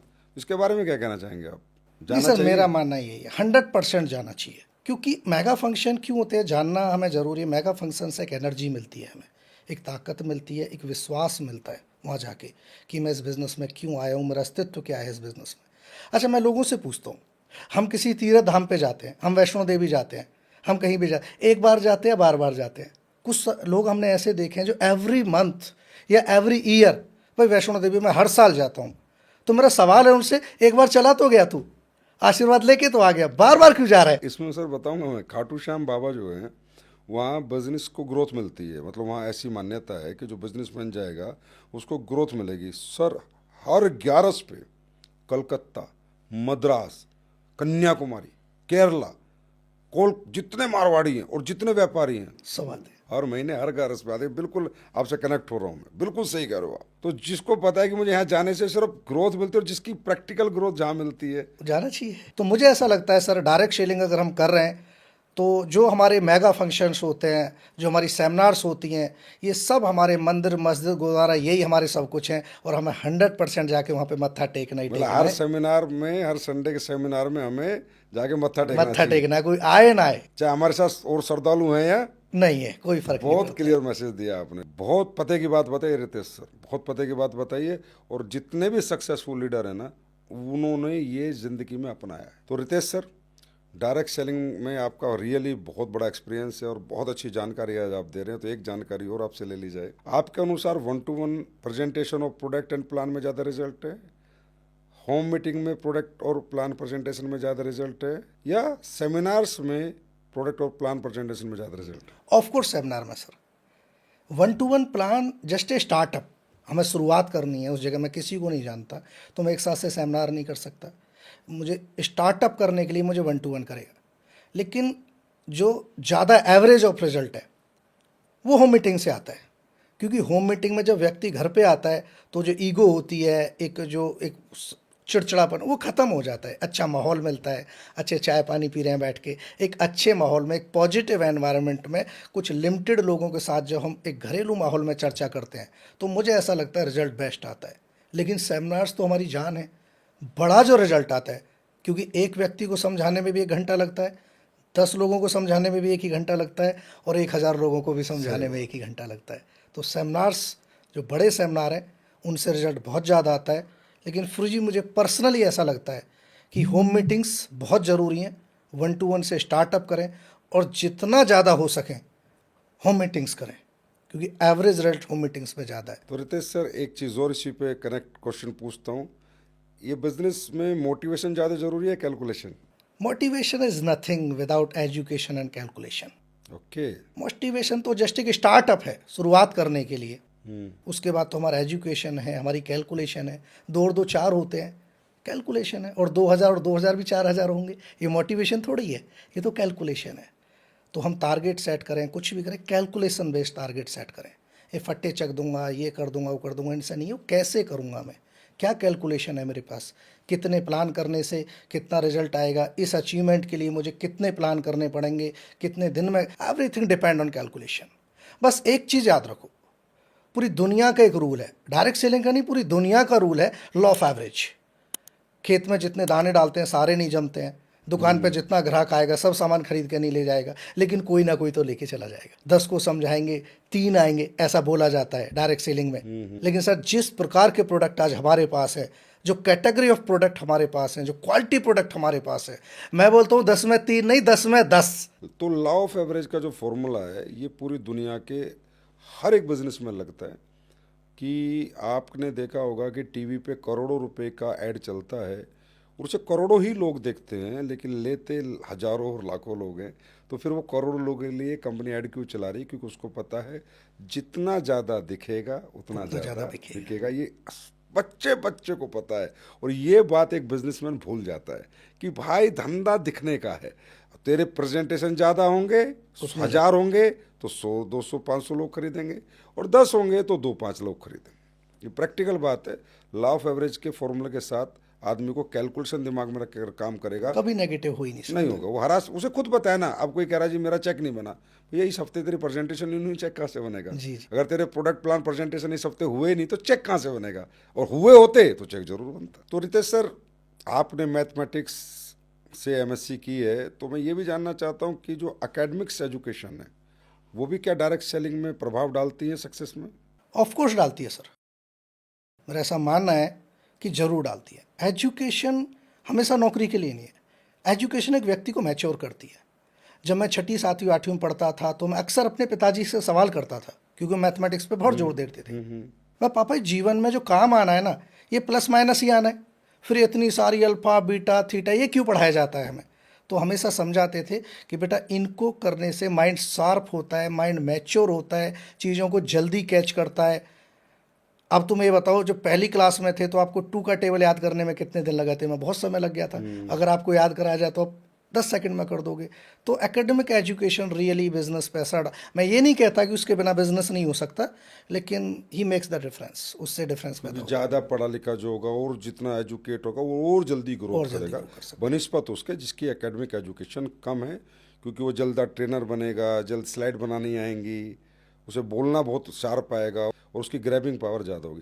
तो रितेश सर, एक बात बताइए, इस बिजनेस में आपके हिसाब से किस एज ग्रुप के लोग जल्दी सक्सेस होते हैं? है। वैसे तो सबके लिए बिजनेस खुला है। इस बिजनेस की सबसे बड़ी खासियत ही है कि कोई भी आ सकता है। हमारी कंपनी में तो 65-65 साल के लोग ऑडी लेके घूम रहे हैं आज। लेकिन मुझे लगता है यूथ को ये बिजनेस बहुत करना चाहिए, देखना समझना चाहिए, क्योंकि यूथ आज, मैं जैसे मेरा सवाल भी होता था, सर क्यों लोग आज अच्छी अच्छी एजुकेशन लेके, कोई B.Com M.Com B.Tech M.Tech करके और अच्छे अच्छे 8-8 हज़ार की नौकरी कर रहे हैं, इस बिज़नेस को क्यों नहीं कर रहे? और मेरा ऐसा मानना है कि यूथ को डायरेक्ट सेलिंग मिलना तो खुदा मेहरबान है हमारे ऊपर, क्योंकि 25 साल की उम्र में ऑडी लेके घूमना और 65 सही साल की सही उम्र में ऑडी बात। चलाना बराबर है। तो यूथ को ये बिज़नेस ज़रूर करना चाहिए, समझना चाहिए, तो देखना मतलब चाहिए। आपके हिसाब से एज ग्रुप 20 to 30 यूथ, इसे बोलते हैं ना यूथ, हाँ, 20 to 30 30 अगर ये एज का व्यक्ति इस बिज़नेस में आ रहा है तो फिर खुदा मेहरबान है। अच्छा, मतलब वो सबसे ज़्यादा लकीस्ट पर्सन है। लकीस्ट। तो लोग कहते हैं ये पहले आ गया, ये पहले आ गया, वो बात नहीं है। किस एज में आप आए, मुद्दा वो है। वो भी महत्वपूर्ण है। महत्वपूर्ण मुद्दा वो है। ये पहले कंपनी में आ गया, ये मुद्दा नहीं है। मैं किस एज में डायरेक्ट सेलिंग में आया, सबसे बड़ा ये मुद्दा ज़्यादा ये है। महत्वपूर्ण है। ये मुद्दा महत्वपूर्ण जी है। सर, जी सर। बिल्कुल सही बात है। मान लो मैं आया यहाँ 40-45 साल में, और अगले 10 साल में कन्फर्म मैंने कामयाबी हासिल की, तो 55 साल हो गई, और मैं 20 में 30 में, तो कामयाबी का मजा तो वो ले रहा है जो 20 में आया था। हाँ, 55 साल में तो ऑडी चलाओ या फिर ऑल्टो चलाओ, बराबर ही है। तो रितेश सर, आपका टैलेंट देखते हुए मैं एक चीज़ और पूछना चाहता हूँ आपसे। आपकी इतनी बड़ी टीम है, इतने सारे लीडर्स हैं, तो उनकी ट्रैकिंग, मॉनिटरिंग और केयरिंग कैसे करते हो आप? सब बड़ी टीम है, लेकिन direct selling business is like a corporate business. जैसे एक बड़ी कंपनी को चलाता, मालिक तो एक ही होता है, लेकिन हम बोले वो इतनी बड़ी कंपनी को कैसे मॉनिटर कर पाता है, ट्रैक कर पाता है? तो every person has a core team. हर एक व्यक्ति के पास अपना एक कोर टीम होता है। उस कोर टीम के माध्यम से, उनके माध्यम से, जैसे कंपनी का मैनेजर जो होता है, मैनेजर के नीचे असिस्टेंट मैनेजर, इस टाइप से जैसे होता है, तो कल्चर लगभग लगभग सेम है। पूरी टीम को मैनेज करते हैं। उसको किसके माध्यम से करते हैं? जैसे आज मेरे पास 25 लोगों की कोर टीम है, अलग अलग लीडर्स, उनके माध्यम से, किसी के नीचे 2,000, किसी के नीचे 4,000, 10,000, ऐसी उनकी टीम है। तो उन सारी टीम की मॉनिटरिंग उन 25 लोगों के माध्यम से मेरे पास आ जाती है।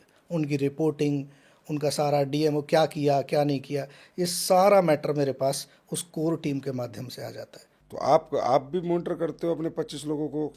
जी, मैं डायरेक्ट मॉनिटर करता हूँ। पता रहता है आपको किसका कितना चेक बना? जी, मैं एवरी वीक, और बोलो तो एवरी डे, जूम मीटिंग्स के माध्यम से, फोनिकली माध्यम से मैं उनको ट्रैक में रखता हूँ। और नीचे जी भी जो लगता है ट्रैक करना चाहिए, अच्छा काम कर रहा है, तो कई बार एक साथ जो टाइम मिलता है तो मैं तो बहुत डेप्थ तक चला जाता हूँ कई बार, क्योंकि मैं सीखा डेप्थ ड्राइविंग करोगे तो दूर तक जाओगे। नीचे भी कोई अच्छा दिख रहा है तो पकड़ो उसको भी। तो रितेश सर, एक बात और पूछना चाहता हूँ। इतना टैलेंट, इतना जज्बा, इतनी मेहनत और इतना बड़ा मुकाम, तो क्या जीवन में क्या ऐसी कोई घटना घटी कि जिसने आपको इतने प्रेरित किया कि आपने ये मुकाम हासिल किया बिना थके, बिना रुके, बिना हारे? जी सर, एक घटना घटी थी। आपको याद होगा, जब मैं मोरिंगो करता था तो पैसे मतलब ठीक ठाक आते थे, खर्चे चलाने लायक। उसी दौरान मेरी मम्मी बीमार हुई, और धीरे धीरे जब तक हमें बीमारी का पता चला तो बीमारी बहुत आगे बढ़ चुकी थी। और हमने दिखाया, हॉस्पिटल दिखाया, लोकल दिखाया, फिर धीरे से बड़े हॉस्पिटल में लेके आए। फिर जब वहाँ मना किया तो बड़े हॉस्पिटल में लेके आए, और एक दिन मैंने अपनी मम्मी को खो दिया। और आज मुझे कई बार अक्सर ऐसा लगता है कि अगर उस टाइम पे पैसा होता, ये सारी चीज़ें होती, तो शायद मम्मी आज हमारे पास होती, जैसे पापा है। जैसे पापा आज हमारे पास है। और वो वाकई में पैसे की ताकत थी, लोगों की दुआओं की ताकत थी कि पापा हमारे तो साथ आपकी हैं। मम्मी जब बीमार हुई तो आपके पास पैसा नहीं होता था, पैसा नहीं होता था सर। तो अच्छा इलाज नहीं करा पाए? अच्छा लगा, सरकारी हॉस्पिटल में दिखाया या ऐसे डॉक्टर को दिखाया, और आज वो बहुत कचोट थी वो बात कि शायद उस टाइम, वैसे तो भगवान करता है सब कुछ, लेकिन शायद पैसा होता तो साथ में होती आज। तो तब मुझे ऐसा लगा कि जीवन में पैसा बहुत ज़रूरी है, कमाना चाहिए। रितेश सर, इससे बड़ा तो कोई रीज़न ही नहीं हो सकता, और इससे बड़ा कोई प्रेरणा भी नहीं हो सकती, और इससे बड़ी बहुत और इसको एक बार और देखा सर मैंने, जैसे मैंने आपको बताया था पिताजी बीमार हुए, हॉस्पिटल से घर पे आए तो 25 किलो वेट रह गया था। डॉक्टरों ने ये बोल दिया था कि लेके जा रहे हो, मैं समझना ठीक हो गए और इम्यूनिटी कमज़ोर हो गई है, बहुत देखभाल करनी पड़ेगी। ये तो AWPL के प्रोडक्ट की करामात है सर, कि डॉक्टर ने बोला था कि 1 साल लगे, 2 साल लगे, 3 साल लगे, ठीक हो भी ना हो कोई गारंटी नहीं है। लेकिन मैंने यहाँ से रिकमेंड करके जो प्रोडक्ट के हमारे जो जानकार है कंपनी में, जो एक्सपर्ट हैं, उनसे बात कर करके आपने कराई मेरी बात। कुछ प्रोडक्ट मैंने उनको लगातार पिलाए और जिस व्यक्ति को डॉक्टर ने ये बोला था कि 3 साल भी लग सकते हैं रिकवरी करने में, पहला जैसा होने में, वो शख्स यानी मेरे पिताजी 3 महीने बाद मैक्स हॉस्पिटल में डॉक्टर के सामने ऐसे बैठ के बात कर रहे थे जैसे और हम और आप बात कर रहे हैं। अरे और डॉक्टर ने बोला था कि मेरे 17 साल के कैरियर का एक चमत्कार है। तो उस दौरान एक घटना घटी कि जब पापा बहुत ज़्यादा वीक थे, उठाना पड़ता था, बैठाना पड़ता था, बोल नहीं पाते थे ढंग से, तो मिलने जुलने वाले आते थे। तो मेरे एक ताऊ जी हैं, वो आए उनसे मिलने और मेरे पिताजी को उन्होंने एक शब्द बोले कि प्रेमवीर सिंह बड़े किस्मत वाले हो जो बच गए हो, वरना इस स्थिति से आदमी बचता नहीं है। तो मेरे पिताजी ने बोला कि मैं किस्मत वाला इसलिए नहीं हूँ कि मैं बच गया हूँ, मैं किस्मत वाला इसलिए हूँ कि मैं इन दोनों बच्चों का पापा हूँ, इसलिए मैं किस्मत वाला हूँ। और उस दिन लगे कि मेरे जीवन धन्य हो गया, मेरे पिताजी ने बोला। मेरे गूज बम्स आ गए आपकी ये बात सुनकर। वो मेरी लाइफ का बड़ा मेमोरेबल है। आपके तो यार मतलब बड़ी हृदय विदारक दोनों घटनाएं हैं। एक घटना कह रही कि मतलब आपकी माता जी चली गई और एक पिताजी बच गए।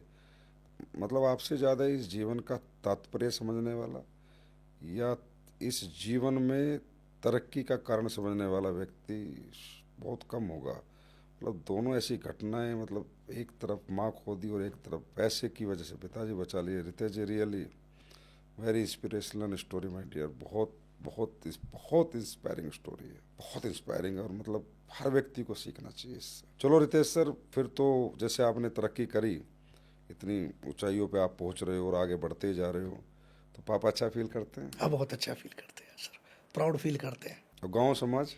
50-50 है। अच्छा।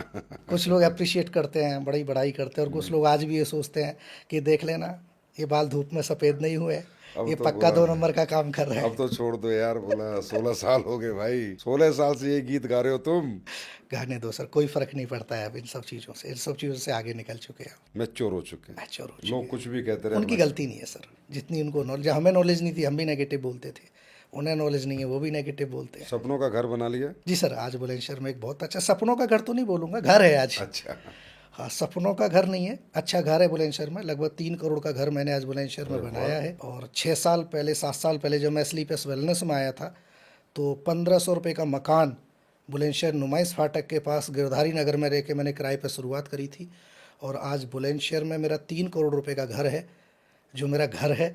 और मेरा ड्रीम हाउस है कि मैंने सोच रखा है कि कम से कम 100 बीघे का मेरा फार्म हाउस होगा, वो मेरा सपनों का घर है। 1500 रुपए के किराए के मकान से 3 करोड़ रुपए एक घर तक का सफर मात्र 7 साल में। वाह, क्या है, क्या मतलब अचीवमेंट्स है आपकी, क्या ग्रोथ पाई है आपने 7 साल में, क्या मेहनत की है, लाजवाब। कार कितनी है आपके पास अभी? अभी मेरे पास सर फिलहाल 4 कार हैं। अरे वाह, बड़ा गर्व होता है ये सुन के कि हमारे डायरेक्ट सेलर कह रहे हैं कि 4 कार है, एक नहीं 4। कौन कौन कौन सी? जगुआर है मेरे पास, छोटे भाई के पास ऑडी है, एक हैरियर, मैंने जैसे मेरा बिजनेस पहाड़ों में बहुत है, उत्तराखंड में बहुत है, अच्छा। तो वहाँ जाने के लिए मैंने हैरियर वगैरह ले ली, एक हैरियर ले ली थी। और एक दिन मेरे पिताजी ऐसे ही बोलने लग गए कि तुम कार लेके घूमते हो, अपनी अपनी कार लेके निकल जाते हो, और जब हमें कहीं अचानक से ज़रूरत पड़ जाती है तो हम क्या करें।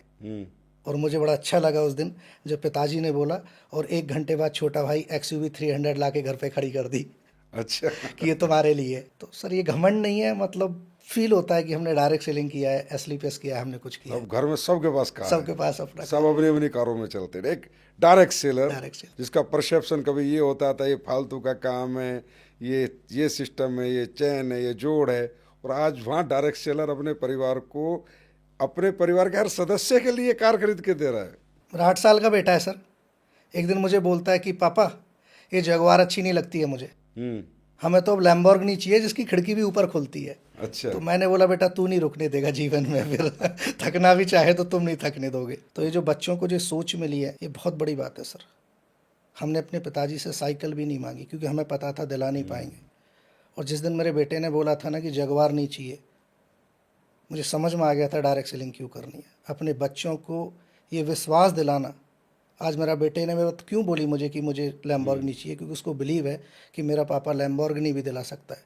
मैं लोगों को बोलता हूँ ये विश्वास कमाने के लिए हमें नेटवर्किंग करनी तो चाहिए। अगली कार कौन सी है फिर आपकी, अगली कार सर लैम्बोर्गिनी लाएंगे। जो बेटे ने कह दी? क्या बात है।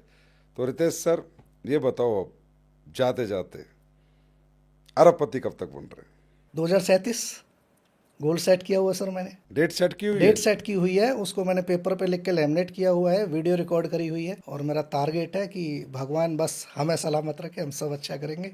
और 2037 में आपका आशीर्वाद चाहिए। इस इंडस्ट्री को एक और अरबपति मिलेगा। रितेश सर, इस इंडस्ट्री में जिस दिन अरबपति बनने शुरू हो जाएंगे ना, मैं रियली कह रहा हूँ, हिंदुस्तान के यूथ बहुत अट्रैक्ट होगा इस तरफ, और बहुत अच्छी कैटेगरी के लोग डायरेक्ट सेलिंग करके अपना करियर बनाएंगे। क्योंकि यहाँ पर ना रियली में मैं कहूँ कि यहाँ मान है, सम्मान है, पहचान है, पैसा है, सब कुछ है इस इंडस्ट्री में। जिसके लिए एक इंसान का जन्म इस पृथ्वी लोक पे होता है, वो सब कुछ वो यहाँ प्राप्त करता है। तो रितेश सर, जाते जाते एक रैपिड फायर राउंड आपके साथ करते हैं, आपकी कुछ पसंदीदा चीज़ों के बारे में जानकारी लेते हैं। तो सबसे पहले मैं पूछना चाहता हूँ, आपका पसंदीदा खाना क्या है? मेरा पसंदीदा खाना राजमा चावल। वेज है, नॉन वेज है? मैं वेजिटेरियन हूँ। आपका मनपसंद sports? Cricket. Bowling, batting? Batting. Batting, अच्छा, बॉलिंग नहीं करेंगे, गुड। आपका मनपसंद सिंगर? किशोर कुमार के सदाबहार गीत। आपका मनपसंद एक्टर? मेरा मनपसंद एक्टर सन्नी देओल। अरे वाह, एक मुक्के में ला दूंगा। आपकी मनपसंद एक्ट्रेस? मेरी मनपसंद एक्ट्रेस ऐसा कोई सोचा नहीं है। आपकी ड्रीम कार? मेरी ड्रीम कार लैम्बोर्गिनी। आपका डोमेस्टिक टूर डेस्टिनेशन? गोवा। आपका इंटरनेशनल टूर डेस्टिनेशन? स्विट्जरलैंड। और आपका पसंदीदा काम? Direct selling, AWPL। तो रितेश सर, आज आप इस लीडिंग लीडर पॉडकास्ट में आए और आपके साथ हमारी ये वार्तालाप हुई, जिसमें मुझे बहुत सीखने को, समझने को और जानने को मिला है।